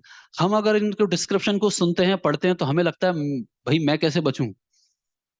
परीक्षित महाराज सोच रहे हैं ये लोग कैसे बचेंगे? प्रभुपाद लिखते हैं वहां पर, ये वैष्णव का गुण है। तो उन सारी यातनाओं को सुन के परीक्षित महाराज ने प्रश्न पूछा, ये बचेंगे कैसे ये लोग? तो शुकदेव गोस्वामी सही आंसर देने से पहले अपने शिष्य परीक्षित महाराज की थोड़ी टेस्टिंग करते हैं कि अभी तक 6 स्कंद हो गए, मतलब आधा भागवतम हो गया है ऑलमोस्ट, इसको समझा है कि कुछ अभी तक? तो टेस्ट लेते हैं। वो कैसे लेते हैं टेस्ट? पहले एक छोटा सा, एक लोअर लेवल का सॉल्यूशन देते हैं कि अगर किसी ने पाप किया है तो पाप का प्रायश्चित करिए, तो पाप मिट जाएंगे। तो प्रायश्चित कैसे होता है? आपने सुना है कुछ? प्रायश्चित कौन कौन से होते हैं? क्या क्या होते हैं प्रायश्चित? माफी मांगना नहीं, नहीं, प्रायश्चित होते हैं, प्रॉपर प्रायश्चित होते हैं। आप किसी कर्मकांडी ब्राह्मण को पूछेंगे तो वो बताएगा। हाँ, हाँ, गंगा स्नान करना, दान देना, जिसमें कुछ कार्य इन्वॉल्व है, कुछ कार्य करने पड़ते हैं उसमें। जैसे अगर आपके हाथ से बिल्ली मर गई तो चांदी की बिल्ली दान करना। आपने ये चैप्टर पढ़ा है अपने स्कूल जमाने में? कुछ ऐसा एक चैप्टर था, कहानी था ये हिंदी में। वो बिल्ली मर जाती है किसी घर की बहू से, वो पूरा पंडित जी आके बोलते हैं इससे सोने की बिल्ली दान करनी पड़ेगी। वो सोने की बिल्ली बनवाई, देने से पहले वो बिल्ली जिंदा होके चली गई। तो इसको कहते हैं प्रायश्चित। उस चैप्टर का नाम भी प्रायश्चित था शायद, मेरे को ध्यान आ रहा है, उसका नाम प्रायश्चित था। तो जेल, जेल बनाया जाता है, जेल, किसके लिए जेल बनाते हैं? वो अंदर जाके क्या करे वो कैदी? प्रायश्चित करे, और प्रायश्चित करके वो अच्छा आदमी बन के निकले, ऐसा एक्सपेक्टेशन होता है। लेकिन चोर अंदर जाके मर्डर होके बाहर निकलता है, मर्डर बन के बाहर निकलता है, वो उसका उल्टा ही प्रभाव आता है। तो वही प्रश्न यहाँ पर परीक्षित महाराज पूछ रहे हैं, यदि लोग अपनी इंद्रियों को वश में नहीं कर सकते तो प्रायश्चित क्यों करते हैं फिर? तो उसका उदाहरण दे रहे हैं आगे। जैसे एक चोर भली भांति जानता है कि चोरी करने पर पकड़ा जा सकता है। यही नहीं, वह किसी अन्य चोर को पुलिस द्वारा वास्तव में बंदी बनाए हुआ भी देख सकता है, फिर भी वह चोरी करता है। होता है कि नहीं? कोई चोर सुधरा है आज तक मार खा के? सुनकर तथा देखकर अनुभव प्राप्त किया जाता है। बस यहीं पर रुकिए, आगे मत बढ़िए, आगे मत पढ़िए अभी, डोंट रीड। तो मान लीजिए गौरांगी किधर है, आई मीन धनंजयपू की बेटी इधर उधर कहीं घूम रही है, नहीं मत मत बुलाइए उसको। अब गौरांगी बार बार धनंजयपू के पास आके बोलती है, पापा मुझे आइसक्रीम खानी है। अभी आइसक्रीम खिला दी उसको, गला खराब हो गया, 10 दिन हॉस्पिटल में भर्ती रही, फिर वापस आ गई और दूसरे दिन बोलती है पापा आइसक्रीम खानी है। पिताजी ने नहीं दिया आइसक्रीम। फिर 2-4 दिन बाद फिर से आइसक्रीम, और पूरा घर उसने उठा दिया, आइसक्रीम आइसक्रीम चाहिए। तो धनंजय ने फिर से उसको पैसा दिया, आइसक्रीम आई, फिर से गला खराब हुआ उसका, फिर से हॉस्पिटल में। फिर 2 दिन के बाद आइसक्रीम। तो आप क्या प्रश्न पूछोगे गौरांगी से, या आपके मन में क्या प्रश्न आएगा? वही प्रश्न आएगा जो परीक्षित महाराज ने यहाँ पूछा है। प्रायश्चित मतलब डॉक्टर के पास जाना, या फिर उनसे उसको सही क्यों करना है जब आप अपने इंद्रियों को वश में नहीं कर सकते हैं। तो कई बार व्यक्ति गलती करता है, और गलती करके वो माफी भी मांगता है, प्रायश्चित भी करता है, कुछ दान दक्षिणा भी देता है, लेकिन उसके अंदर 1% चेंज नहीं आता है। तो पूछ रहे हैं ऐसे करने का क्या फायदा? तो जनरली हम कैसे सुधरते हैं, सुधरते कैसे हैं हम? तो इसलिए प्रभुपाद यहाँ पे लिख रहे हैं, जो व्यक्ति कम बुद्धिमान होता है वह देखकर अनुभव प्राप्त करता है, जो अधिक बुद्धिमान है वह सुनकर अनुभव प्राप्त करता है। कोई उदाहरण? कोई उदाहरण? कि एक जगह पे लिखा हुआ है 22,000 वोल्ट, खतरे का निशान। तो आप क्या वहां पे टच करके देखते हैं? हाँ 22,000 बराबर 22,000 है। छू के देखते हैं आप उधर? लिखा है मतलब समझ जाओ, अभी अभी इसको एक्सपेरिमेंट करने की जरूरत नहीं है। तो 3 तरह के लोग होते हैं, तरह के बुद्धिमान लोग होते हैं।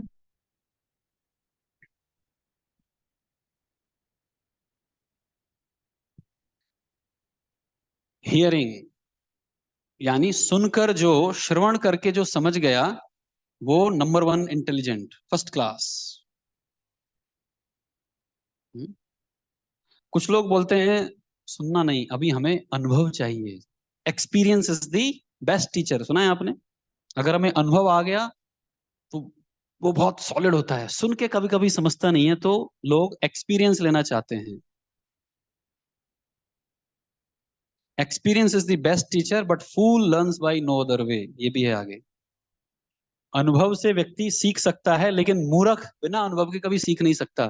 तो ये जो है वो सेकंड क्लास, दूसरी क्लास, मतलब थोड़ा कम बुद्धिमान है, इसकी बुद्धि थोड़ी कम हो गई। अनुभव, अनुभव, हाँ, जो व्यक्ति अनुभव लेना चाहता है। जैसे भगवत गीता में लिखा हुआ है, ये भौतिक जगत के बारे में भगवत गीता में क्या लिखा है? ये भौतिक जगत क्या है?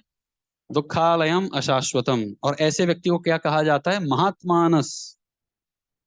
माम उपेत्य पुनर्जन्म दुखालयम अशाश्वतम नाप्नुवन्ति महात्मानः समसिद्धिम परमाम गता। तो जो व्यक्ति सुन के ये समझ गया ये जगत दुखालयम है, इसमें ज्यादा पढ़ना नहीं है, तो ऐसे व्यक्ति को महात्मा कहते हैं, और वो भगवत धाम जाने के लिए प्रयास कर देता है। सुन लिया, समझ गया, उसकी कितनी सारी प्रॉब्लम सॉल्व कर लेगा वो। लेकिन कोई भाई नहीं नहीं, अनुभव लेना चाहिए थोड़ा। लो भाई अनुभव, एक्सपीरियंस लीजिए। तो एक्सपीरियंस लेने के चक्कर में, जैसे मान लीजिए कोई व्यक्ति है, एक बड़ी बिल्डिंग है 100 फ्लोर की, अब उसमें बोला गया है कि ऊपर से कूदोगे तो तुम्हारी 10 हड्डी टूट जाएंगी। तो इसने सुना, नहीं कूदेंगे, वो मान गया, वहां से चला गया। दूसरा व्यक्ति, ऐसे कैसे हो सकता है, मैं अनुभव लेके देखता हूं, तो गया ऊपर।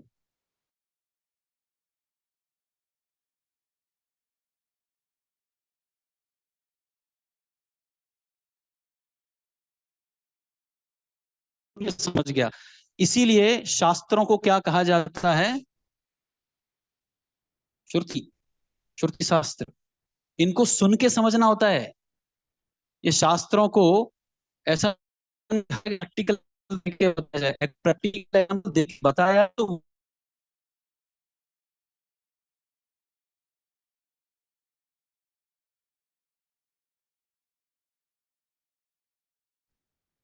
You don't have to test the stool to know how bad it is.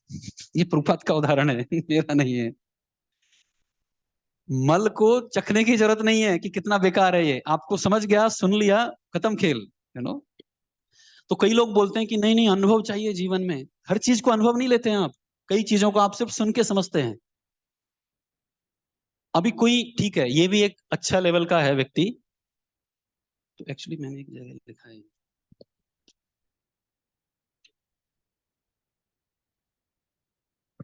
तो जो सुन के समझ गया वो शब्द प्रमाण जिसको अच्छे से समझ में आ जाता है वो फर्स्ट क्लास आदमी है, ठीक है। शब्द प्रमाण, तो हमें शब्द प्रमाण का ज्यादा उपयोग करना चाहिए।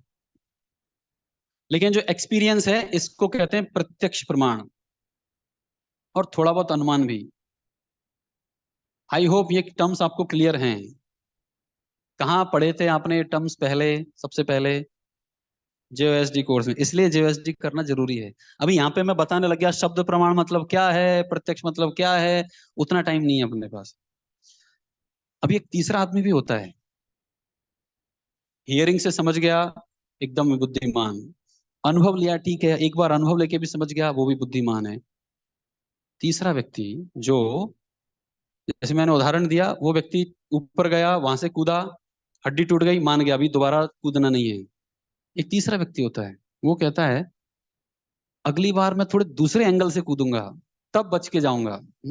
तो ये व्यक्ति कभी नहीं सुधरते, ऐसे लोगों को कहते हैं rascal, fools and rascal, Prabhupada की लैंग्वेज में। नेवर अंडरस्टैंड या नेवर लर्न, राइट। ये लोग कभी नहीं सुधर सकते। तो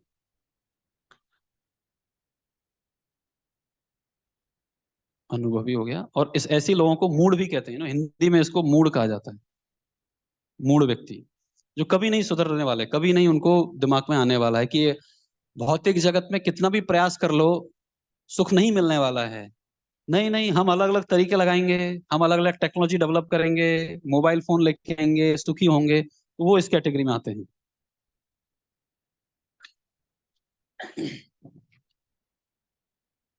नहीं, सिर्फ साइंटिस्ट नहीं, हम लोग भी इस कैटेगरी में हैं। तो आगे देखिए, प्रभुपाद लिख रहे हैं जो कम बुद्धिमान होता है वह देखकर अनुभव प्राप्त करता है, मतलब देखकर समझता है। यहाँ अनुभव प्राप्त करना मतलब समझना। और जो अधिक बुद्धिमान है वह सुनकर अनुभव प्राप्त करता है। इसलिए हमें क्यों श्रवण के ऊपर ध्यान देना चाहिए ज्यादा से ज्यादा। जितना सुनते रहेंगे, एक ना एक दिन तो दिमाग में अटकेगी बात। वो सुनेंगे ही नहीं तो पता ही नहीं चलेगा क्या है। आगे लिख रहे हैं, जब बुद्धिमान व्यक्ति कानून की किताब तथा शास्त्रों से सुनता है कि चोरी करना अच्छा नहीं है और चोर पकड़े जाने पर दंडित होता है, तो वह चोरी से दूर रहता है, मतलब सुन के समझ गया। कम बुद्धिमान व्यक्ति हो सकता है पहले पकड़ा जाए, फिर दंडित हो ले, तब जाकर ये सीख पाए कि चोरी नहीं करनी चाहिए। एक बार दंड मिल गया, चलो अभी चोरी नहीं करेंगे। किंतु अभी तीसरा आदमी धूर्त, मूर्ख, फूल्स, रास्कल, सुनकर देखकर अनुभव प्राप्त करने पर भी तथा दंडित होने पर भी चोरी करता रहता है।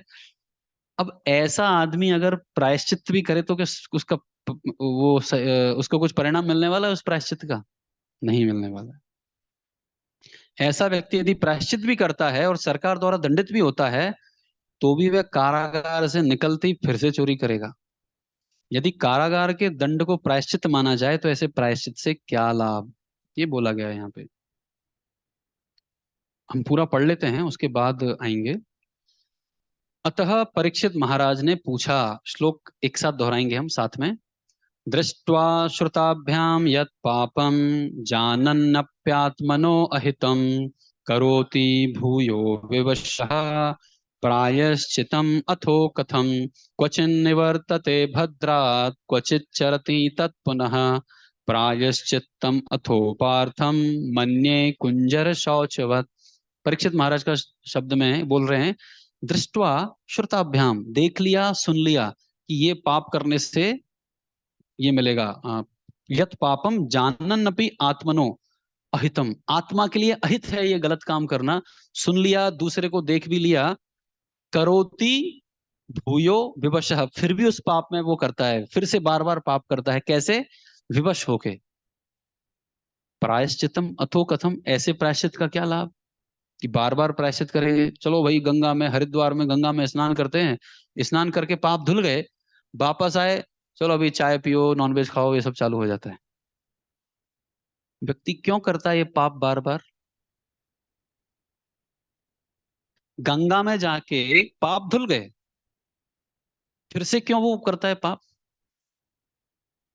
एक एक आदमी बोलिए, हाथ खड़ा कीजिए। यस, क्यों आती है वो विवशता?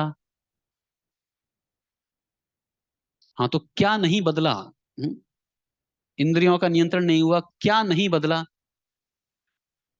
मन वेग नहीं बदला, प्रवृत्ति नहीं बदली।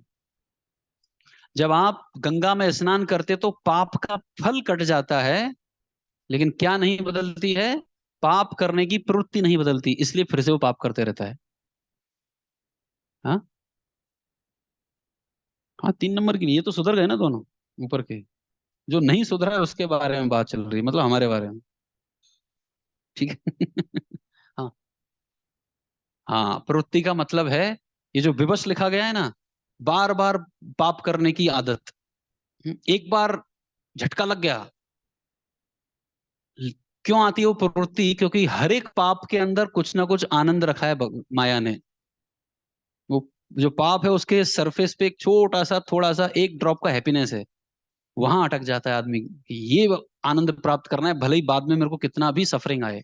तो इसलिए वो प्रवृत्ति नहीं खत्म होती है वहां पे।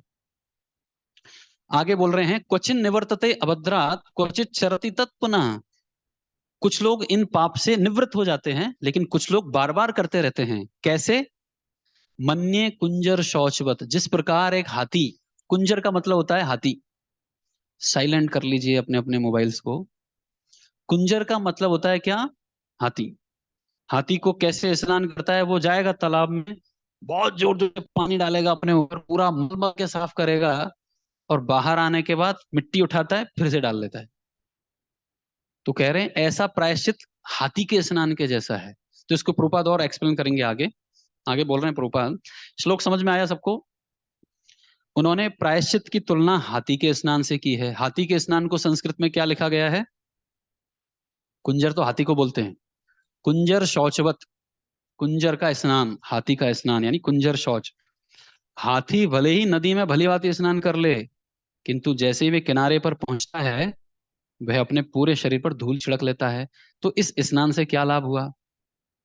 इसी प्रकार अनेक आध्यात्मिक अनुशीलन करने वाले हरे कृष्ण महामंत्र का जप कीर्तन करते हैं।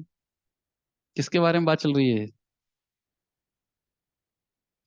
और साथ ही यह सोचकर अनेक निषिद्ध कर्म करते हैं कि उनके जप से उनके सारे पाप नष्ट हो जाएंगे। ये कौन सा अपराध हो गया? नाम के बल पर पाप करना। तो पाप और अपराध में अंतर है। पाप मिट जाएगा नाम जप करने से, अपराध नहीं मिटेंगे इतनी जल्दी। भगवान नाम का कीर्तन करते समय जो 10 प्रकार के अपराध किए जा सकते हैं, उनमें से एक है नामनो बलाद यस्य ही पाप बुद्धि। नाम के बल पर पाप कर, पाप की बुद्धि होना। यहाँ पे पाप बोला गया है, पाप बुद्धि, प्रवृत्ति, टेंडेंसी। अर्थात हरे कृष्ण महामंत्र के जप के बल पर पाप कर्म करना। अब एक और उदाहरण दे रहे हैं प्रभुपाद। इसी प्रकार कुछ ईसाई अपने पापों को स्वीकार करने के लिए चर्च जाते हैं और सोचते हैं कि पादरी यानी वहां का जो फादर है, उसके समक्ष अपने पापों को स्वीकार करके और कुछ तपस्या करके वे अपने सप्ताह भर के पापों के फल से मुक्त हो जाएंगे। तो क्या होता है वहां पे? वहां भी संडे फीस्ट होता है। ये संडे फीस्ट वहीं से आया है। चर्च में सब लोग संडे को जुड़ते हैं, वहां से तो हर लोग, कई लोग जाते हैं संडे को। तो वहां एक कन्फेशन बूथ होता है, कन्फेशन बोलते हैं इसको। इनको हिंदी में लिखा है क्या यहाँ पे कुछ? पाप स्वीकार करना, उसको कन्फेशन कहते हैं। कन्फेस करते हैं लोग। गिरजाघर मतलब चर्च में कन्फेशन बूथ होता है जहां पे वो स्वीकार करते हैं, oh father last week I cheated और आई स्टोल और I did this I did that, मैंने ये सब पाप किए। तो पीछे फादर बैठा रहता है, तो फादर बोलता है $100, तो वो $100 डालता है। या फिर किसी ने बड़ा पाप किया तो $500, उसको लगता है मेरे पाप धुल गए, तो वो फिर वो दे दिया उसने, रविवार को एक कन्फेशन हो गया, पैसा दे दिया। वही व्यक्ति अगले संडे फिर से आता है, ओ फादर मैंने ये किया वो किया, फादर फिर से बोलता है $500। और कई लोग तो एडवांस जमा करा के आते हैं कि अगले वीक में कुछ करने वाला हूं, इसका और ₹1000 ले लीजिए पहले ही। तो प्रभुपाद लिख रहे हैं, वे सोचते हैं कि पादरी के समक्ष अपने पाप स्वीकार करके और कुछ तपस्या करके सप्ताह भर के पाप से मुक्त हो जाएंगे। ज्यों ही शनिवार बीतता है, रविवार आता है अगला, वे पुनः यह सोचकर पाप कर्म करना आरंभ कर देते हैं कि अगले शनिवार को उनको क्षमा दे दी जाएगी। परीक्षित महाराज जो अपने समय के बुद्धिमान राजा थे सर्वाधिक, उन्होंने इस प्रकार के प्रायश्चित की भर्त्सना की है। अब किताब बंद कीजिए। अब जरा सोचिए क्या कौन कौन से उदाहरण प्रभुपाद ने दिए हैं इस पैराग्राफ में। ये हमने पढ़ लिया अभी तुरंत, एक एक उदाहरण आपको देना है। जो अभी तक नहीं बोल, अभी जो हाथ खड़ा नहीं करेगा मैं उससे पूछूंगा। अभी तक मैं उससे पूछ रहा जो हाथ खड़ा कर रहा था, अभी आपको बचना है तो हाथ खड़ा कर दीजिए। तो कौन कौन बताएगा इसमें अभी तक हमने कौन कौन से उदाहरण सुने अभी तक? कौन हाथ खड़ा नहीं किया है? हाँ बोलिए, 3 बोले अभी तक। कौन कौन से उदाहरण हैं इस पैराग्राफ में? बोलिए आपने क्या समझा? 3 उदाहरण, उदाहरण समझते हैं आप? हाँ, कौन से उदाहरण है? प्रायश्चित किस प्रकार से व्यर्थ है, इसका कौन सा उदाहरण आपको समझ में आया? नहीं, जो हाथ खड़ा नहीं करेगा उसको पूछूंगा मैं। यस, आप बताइए। हाथी के द्वारा स्नान। तो हाथी है, वो समुद्र में जाएगा, स्नान करेगा, बाहर आके मिट्टी डाल लेगा, इसलिए उसका स्नान व्यर्थ है। ठीक है। Elephant and bathing. और दूसरा उदाहरण कौन सा बोला है प्रभुपाद ने अभी तक का? पगारे प्रभु जी बोलिए। चर्च का, उसको कन्फेशन, चर्च एंड कन्फेशन, ये आप लिख सकते हैं। इस पैराग्राफ से आपको क्या इसेंस निकालना है?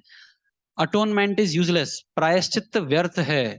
तो उसके कौन से उदाहरण? नंबर 1 हाथी का स्नान, नंबर 2 चर्च में कन्फेशन। ठीक है। तीसरा, तीसरा उदाहरण चोर का उदाहरण। पीटा जा रहा है, मारपीट हो रही है, दंड दे रहा है, देख रहा है, सुन रहा है, लेकिन सुधर नहीं रहा है। ये थीफ एंड पुलिस। और चौथा उदाहरण एक और दिया है। हाँ बोलिए। नाम के बल पर पाप करना, निषिद्ध कर्म।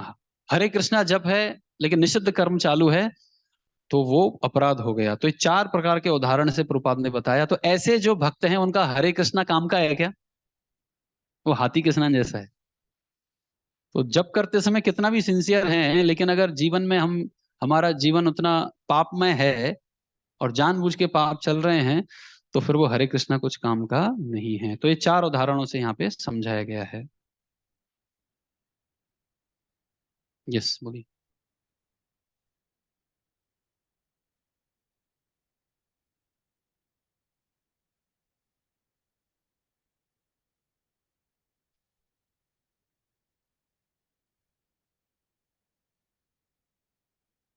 यस। पाप,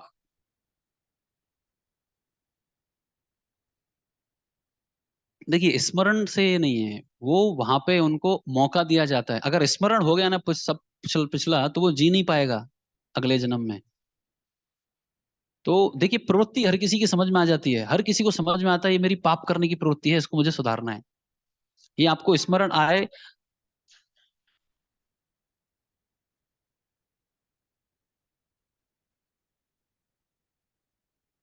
वो उसकी मेंटेलिटी के ऊपर है। उसने मानना है नरक में रह के बहुत हो गया, अभी मुझे सुधरना है। तो वो प्रवृत्ति भी सेट होती है। वो सब संस्कार हैं, ये सब संस्कार हमारे मन के ऊपर छाप डालते हैं। और अगले जन्म में फिर चॉइस आती है, सही काम करूं कि गलत काम करूं, सही काम करूं कि गलत काम करूं, लाइक दैट। आप कुछ बोल रहे थे?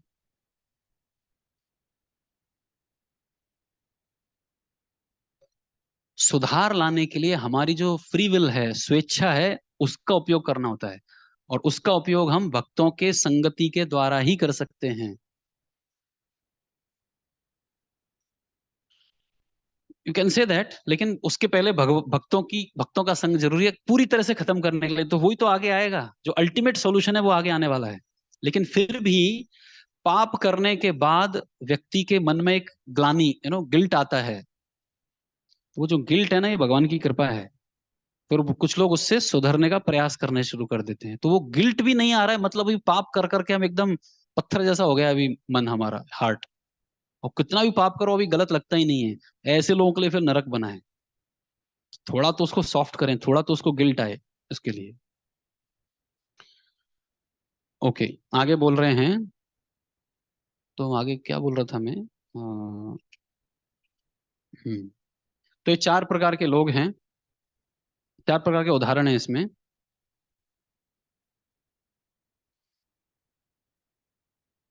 हम्म अभी ये प्रायश्चित्त की बात क्यों आई यहाँ पे?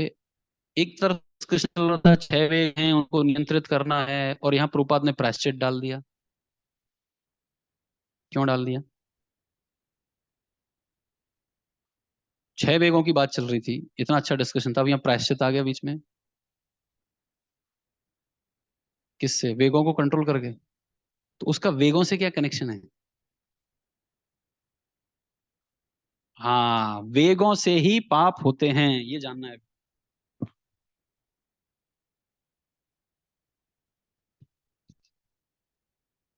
पाप कौन से हैं? 4 नियमों से शुरू करते हैं। मीट ईटिंग, मांसाहार, इंटॉक्सिकेशन, गैम्बलिंग, और इलिसिट सेक्स। ये मीट ईटिंग कौन से वेग की वजह से होता है? जिह्वा वेगम, राइट। तो जो जिह्वा वेग की वजह से मीट ईटिंग करेगा व्यक्ति। इंटॉक्सिकेशन, जिह्वा, उसको स्वाद नहीं आता है पीने में जिह्वा नहीं है वो, मन। मनसा वेगम, मन का वेग है ये उसको अभी माइंड में उसको कुछ तो टेंशन है, एंजाइटी है, उससे एक तरह से बाहर आना है, तो फिर वो इंटॉक्सिकेशन लेता है। गैम्बलिंग,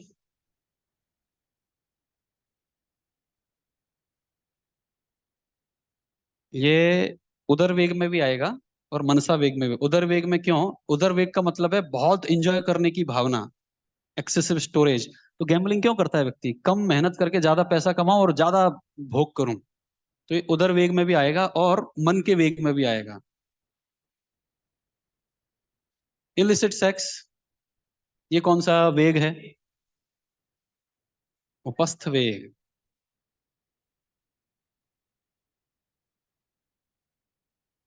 क्रोध वेग से क्या होता है? क्रोध के वेग से कौन सा पाप होता है? इससे पाप नहीं, अपराध होते हैं। भक्तों के बीच में एक दूसरे के प्रति तनातनी, लड़ाई झगड़ी किसकी वजह से होता है? क्रोध वेग की वजह से। और तो कौन सा बच गया? जिह्वा वेगम, वाचो वेगम। हाँ, वाचो वेगम। तो वाचो वेगम जो है उसकी वजह से भी ये क्रोध आता है, वाचो वेगम से ये मन का वेग आता है, वो बिगनिंग है। वाचो वेगम से एक दूसरे के प्रति हमारे संबंध जो है अच्छे वो खराब हो जाते हैं, किसी को बुरा लग जाता है, अच्छा लग जाता है। इस तो ये जितने भी पाप हो रहे हैं दुनिया में, अब इसका कुछ एंड नहीं है। चाय पीना ये पाप है, क्यों करता है व्यक्ति? जिह्वा वेगम, मनसा वेगम, बहुत टेंशन है, एंजाइटी है, स्मोकिंग, ड्रिंकिंग, ये सारे पाप इन 6 वेगों की वजह से होते हैं। अब जब व्यक्ति पाप करता है तो उसके मन में उससे निकलने की भी इच्छा जागृत होती है। जैसे मैंने बोला, गिल्ट, ये जो ग्लानि की भावना है ये परमात्मा के द्वारा दी जाती है, और उसको अंदर से आता है कि मुझे सुधरना चाहिए। तो सुधरने के लिए फिर व्यक्ति अनेकों प्रकार के उपाय करता है, जिसमें सबसे पहला उपाय जो व्यक्ति करता है वो क्या है? प्रायश्चित। तो ये प्रायश्चित किस प्रकार से निरर्थक है, इसके लिए प्रभुपाद यहाँ पे बता रहे हैं। क्योंकि लोग सबसे पहले प्रायश्चित के बारे में बोलेंगे, अरे प्रायश्चित कर लेते हैं, सस्ता सुंदर टिकाऊ उपाय है, बाहर बाहर से नदी स्नान कर लो, दान दक्षिणा दे दो, सुधर जाएंगे। प्रभुपाद बोल रहे हैं जब तक इंद्रियां नियंत्रित नहीं होंगी तब तक प्रायश्चित करने से कोई फायदा नहीं है। तो प्रभुपाद लिख रहे हैं आगे। अभी क्लियर है ये प्रभुपाद ने क्यों दिया ये डिस्कशन यहाँ पे? प्रायश्चित का वर्णन क्यों आया है? क्योंकि 6 वेगों से पाप होते हैं, पाप से दुख आता है, उन दुखों के निवारण के लिए लोग प्रायश्चित करना चाहते हैं, लेकिन वो परमानेंट उपाय नहीं है। सुखदेव गोस्वामी जो समान रूप से बुद्धिमान थे, अभी पैराग्राफ पे आइए, वहीं पे जहां पे हमने छोड़ा था। सुखदेव गोस्वामी जो समान रूप से बुद्धिमान थे और जो महाराज परीक्षित के योग्य गुरु थे, उन्होंने राजा के प्रश्न का उत्तर दिया और उसकी पुष्टि की कि प्रायश्चित के विषय में उनका कथन सही था। किसका कथन सही था? राजा का। राजा ने बोला ना कि ऐसे प्रायश्चित, मैंने, राजा थे वो, उन्होंने भी कितने सारे चोरों को अपने कारागार में डाला होगा, तो फिर से उसको पकड़ में लिया है, फिर से आ गया तू, फिर से आ गया, बार बार आ रहा है। तो उनके मन में प्रश्न ये आया कि तुम प्रायश्चित बता रहे हो, लेकिन लोग प्रायश्चित से सुधरते नहीं है। पाप कर्म का ये अंडरलाइन करने की बात है। पाप कर्म का निराकरण पुण्य कर्म से कभी नहीं किया जा सकता, क्योंकि दोनों एक्शन हैं। पाप कर्म और पुण्य कर्म, ये दोनों कैंसिल नहीं करते एक दूसरे को। पाप का भी फल भोगना पड़ेगा, पुण्य का भी अच्छा फल भोगना पड़ेगा, राइट।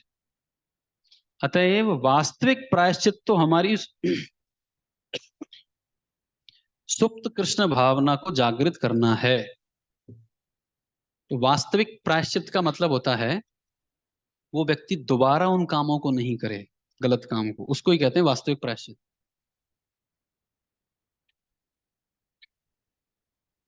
और वो वास्तविक प्रायश्चित किससे होगा? जब हमारी कृष्ण भावनामृत जागृत होगी। जैसे मैंने शुरुआत में बताया था, इन 6 वेगों को नियंत्रित करने का सॉलिड जो तरीका है वो है शरणागति। याद आ रहा है? 6 प्रकार की शरणागति है। शरणागति मतलब भगवान के प्रति प्रेम जागृत हो रहा है। तो जब हमारे पास ऐसा हायर पर्पस होगा, हायर गोल होगा, तभी हम इन लोअर टेस्ट को छोड़ सकते हैं। अगली लाइन में लिखा है प्रभुपाद ने, वास्तव में पश्चाताप तो वास्तविक ज्ञान की प्राप्ति है और इसकी एक प्रमाणिक विधि होती है।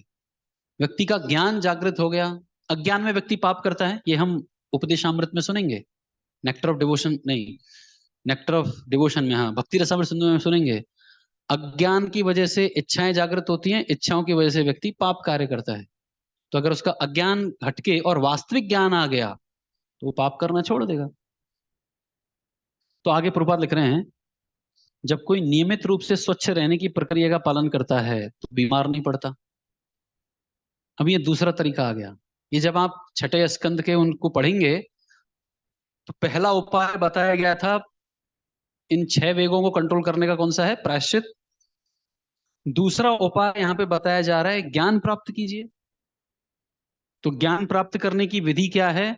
तो आगे लिख रहे हैं वो, मनुष्य जीवन कुछ निश्चित सिद्धांतों के अनुसार अपने मूल ज्ञान को पुनर्जागृत करने के निमित्त होता है। ऐसे नियमित जीवन को तपस्या कहा जाता है।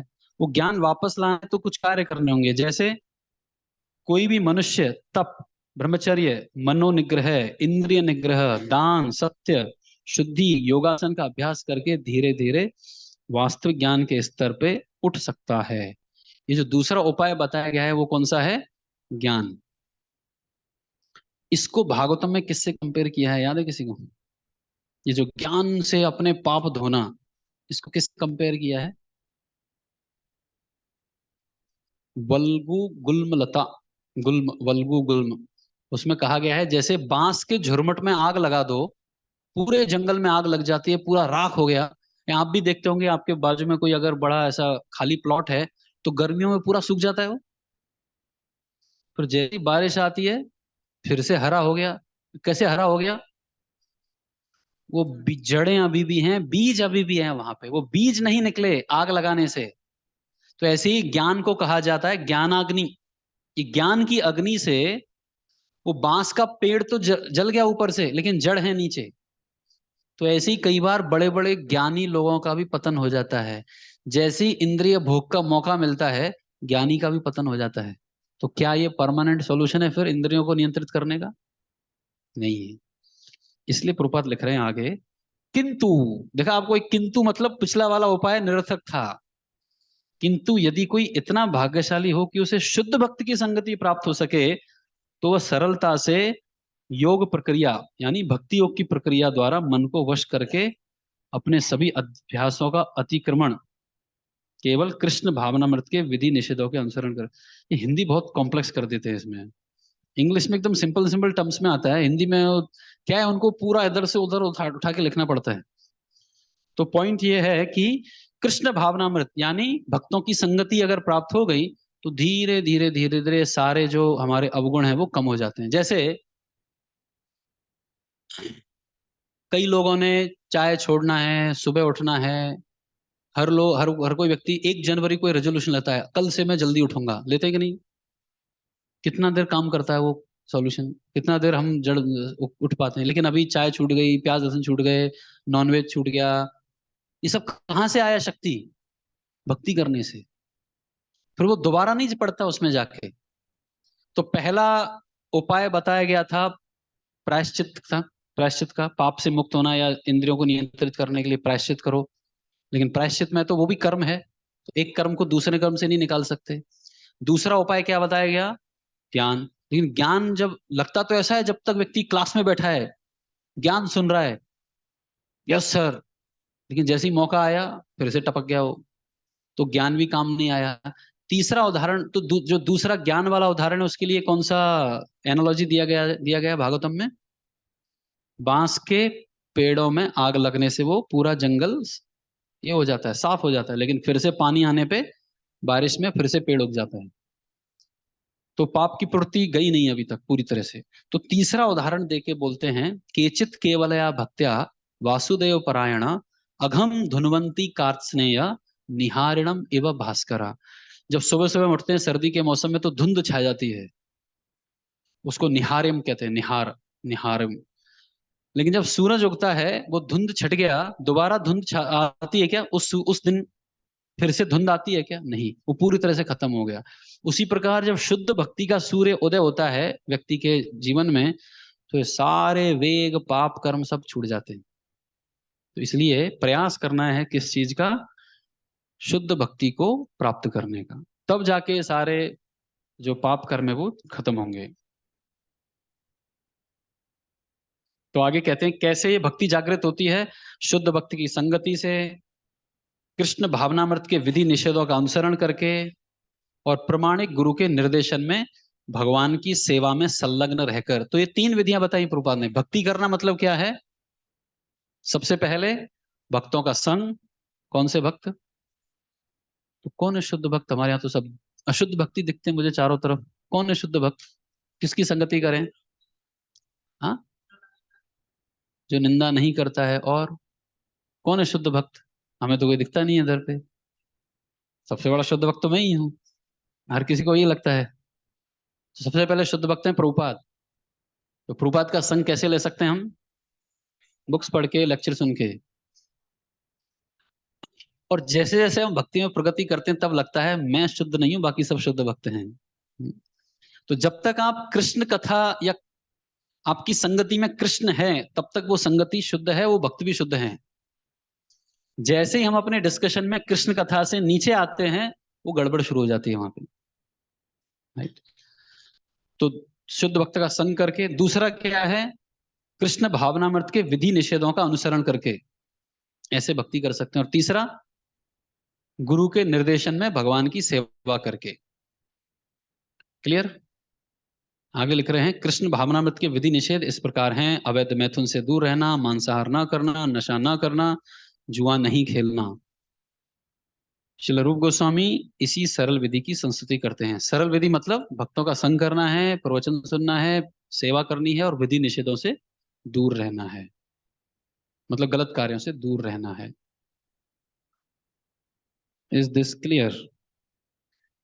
ये अटोनमेंट के बारे में प्रभुपाद ने यहाँ पे लिखा है, तो हमने ये पूरा देख लिया यहाँ पर।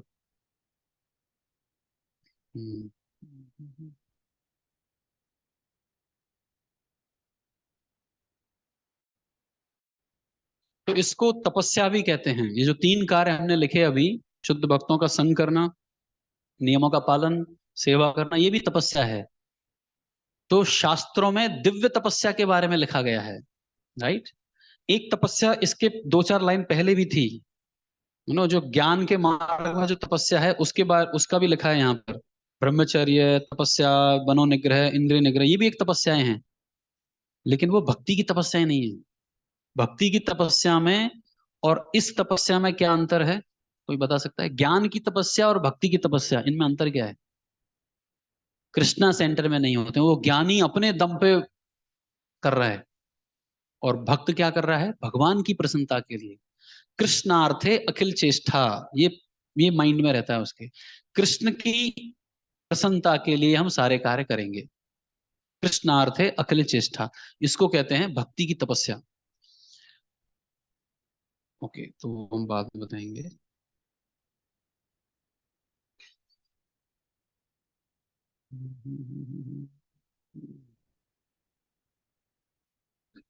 रूप गोस्वामी चाहते हैं कि हम सब ना तो प्रायश्चित करें, ना ज्ञान मार्ग को अपनाएं।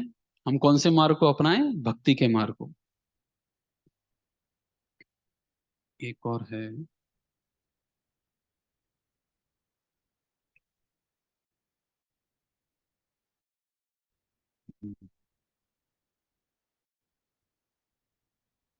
ठीक है।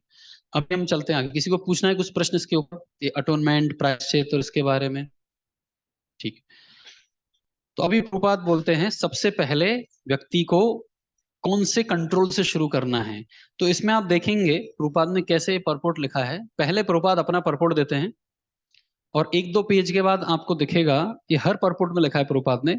आप देखिए एक पेज और पलटिए, ये पेज नंबर इस बुक के अंदर छठे सातवें पेज पे लिखा है, श्रील भक्ति सिद्धांत श्री ठाकुर ने, देखा आपको अगले से अगले पेज पे, श्रील भक्ति सिद्धांत सरस्वती ठाकुर ने उपदेशामृत की अपनी अनुवृत्ति व्याख्या में लिखा है।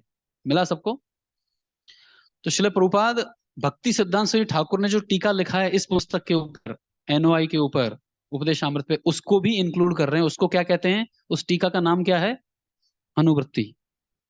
तो ये दो जगह आएगा। वाचो बेगम के बारे में हम पहले भी पढ़ेंगे और यही वाचो बेगम भक्ति सिद्धांत सरस्वती ठाकुर की कमेंट्री में भी आएगा। तो इसको दोनों को एक साथ करेंगे हम अभी। तो पहले प्रभुपाद का टीका पढ़ते हैं और ये हर परपोर्ट में है, हर एक दूसरे श्लोक में भी है, तीसरे में भी है, ऐसा।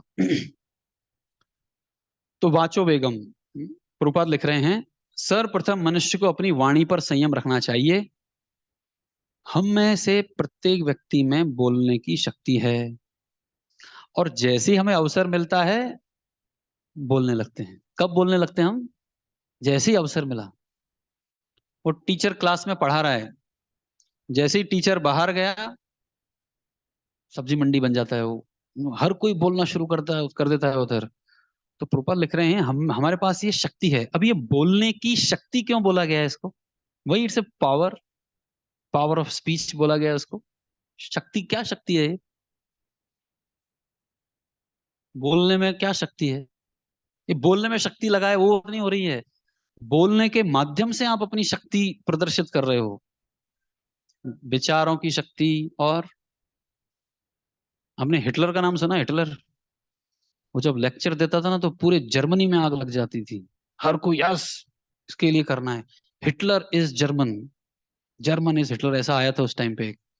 जर्मनी था कोई था, हाँ जर्मनी था हिटलर का। तो हाँ, हाँ वो भी है। और एक और जगह था, Japan is Napoleon, Napoleon is Japan, ऐसा भी था उनका। तो हर कोई अपना बोलता है। सो पॉइंट ये है, हिटलर क्यों प्रभावशाली हुआ, सिर्फ उसको बोलना आता था, दैट्स इट। उसके पास वो वाक शक्ति थी। तो आप देखिए इस्कॉन में भी कई ऐसे भक्त हैं जिनके बोलने से व्यक्ति भक्त बन जाते हैं सामने वाले, है कि नहीं? कुछ लोग सिर्फ बोल के वो करेंगे कुछ नहीं, सिर्फ बोलेंगे और लोग उससे भक्त बन जाएंगे। तो ये बोलने की शक्ति होती है। घर में एक जोर से बोला ये नहीं होगा, सब शांत हो जाते हैं कि नहीं? ये शक्ति है बोलने की। तो हमारे पास, हम सबके पास ये शक्ति है बोलने की। जैसे अवसर मिलता है बोलने लगते हैं। यदि हम कृष्ण भावनामृत की बात नहीं करते हैं तो केवल व्यर्थ की अनेक बातें करते हैं। शक्ति है, ताकत है, पावर है। अब भगवान के बारे में नहीं बोला तो उठपटांग कुछ तो भी बोलेंगे। जिस तरह मेंढक खेत में टर्राता है, उसी तरह कोई भी व्यक्ति जिसके पास जीभ है वह बोलना चाहता है, भले ही उसे जो कहना है वह मूर्खतापूर्ण ही क्यों ना हो। अब इसका उदाहरण दीजिए, प्रभुपाद यहाँ पे लिख रहे हैं, कोई भी व्यक्ति जिसके पास जीभ है वह बोलना चाहता है। क्या उदाहरण है इसका, कैसे समझे ये प्रभुपाद ने लिखा है वो सही लिखा है? हर एक व्यक्ति जिसके पास जीभ है वो बोलना चाहता है। Any example? यस, इतना मुश्किल है? हाथ खड़ा कीजिए, हाथ खड़ा, हम ही हैं। उदाहरण दीजिए कि ऐसे हुआ। यस, टर्राता रहता है फिर भी वो। ओके, फिर भी उसने आवाज तो निकालनी है। और कुछ?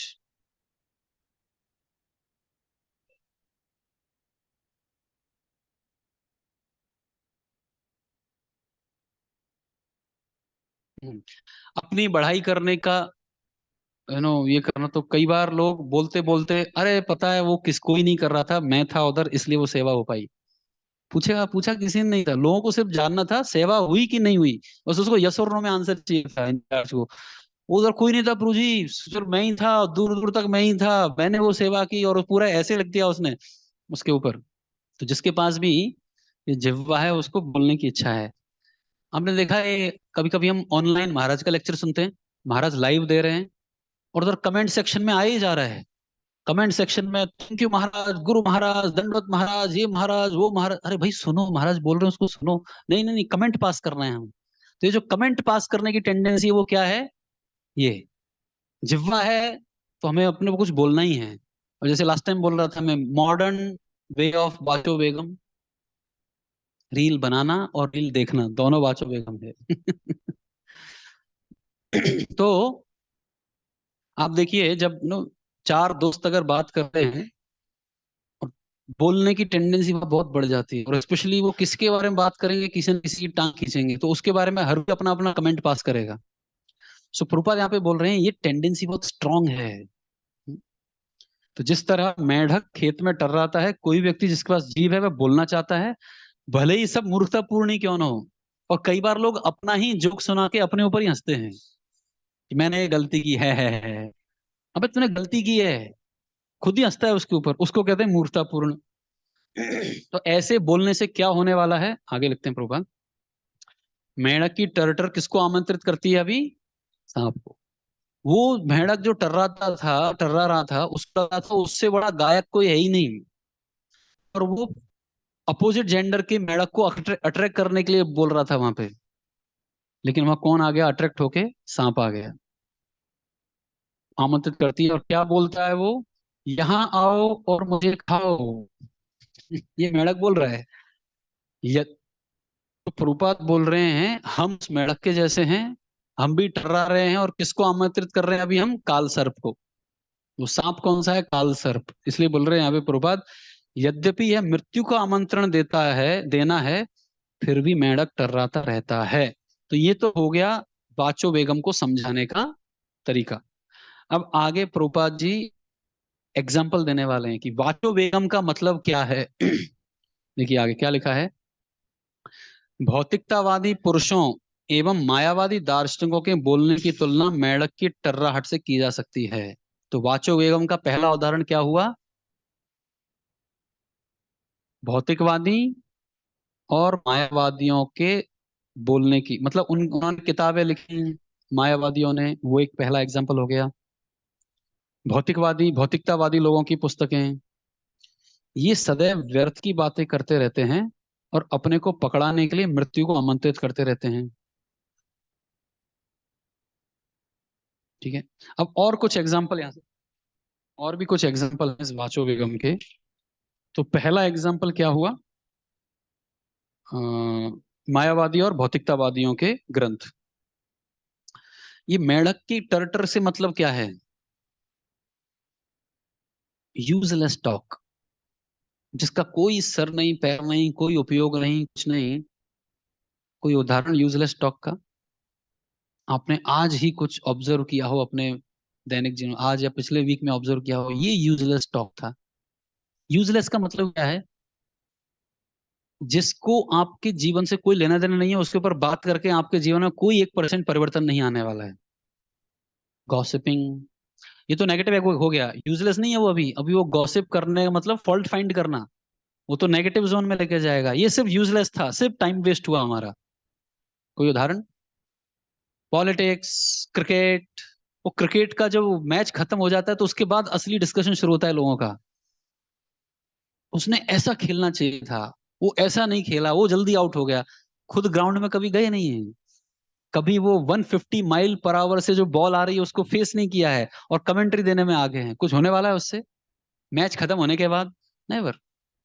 ऐसे ही लोग मूवीज के ऊपर रिव्यू देते हैं, देखा आपने? अलग अलग कॉलेज में क्लब होते हैं, था ना वीआईटी में एक मूवी क्लब, लोग मूवी दिखाते हैं उसके ऊपर कमेंट पूछते हैं, ये कैसा था, वो कैसा। वो क्या डायरेक्टर एक्टर को जाने वाला है वो कमेंट उधर? उन लोगों का ही टाइम पास होने वाला है उधर। तो ये होते हैं, इसको एक सिंपल टर्म में बोला जाता है प्रजल्पा। प्रजल्पा मतलब यूजलेस टॉक, जिसका कृष्ण से हमारे जीवन से कोई लेना देना नहीं। उसके बाद मंडेन बुक्स, ये आगे आएगा, ये मैं अभी लिखवा रहा हूँ, अभी बता रहा हूँ। मंडेन किताबें, भौतिकतावादियों की किताबें, mundane books that do not describe Krishna's glories. किताबों में कृष्ण भगवान के बारे में कोई गुणगान नहीं है। वो सारे नॉवेल्स किताबें ये सब किस में आते हैं? यूजलेस टॉक के अंदर।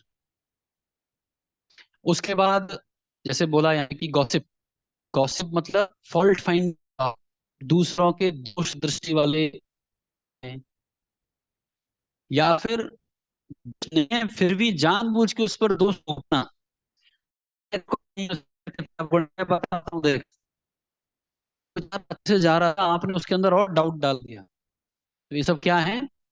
ये के अंदर आते हैं।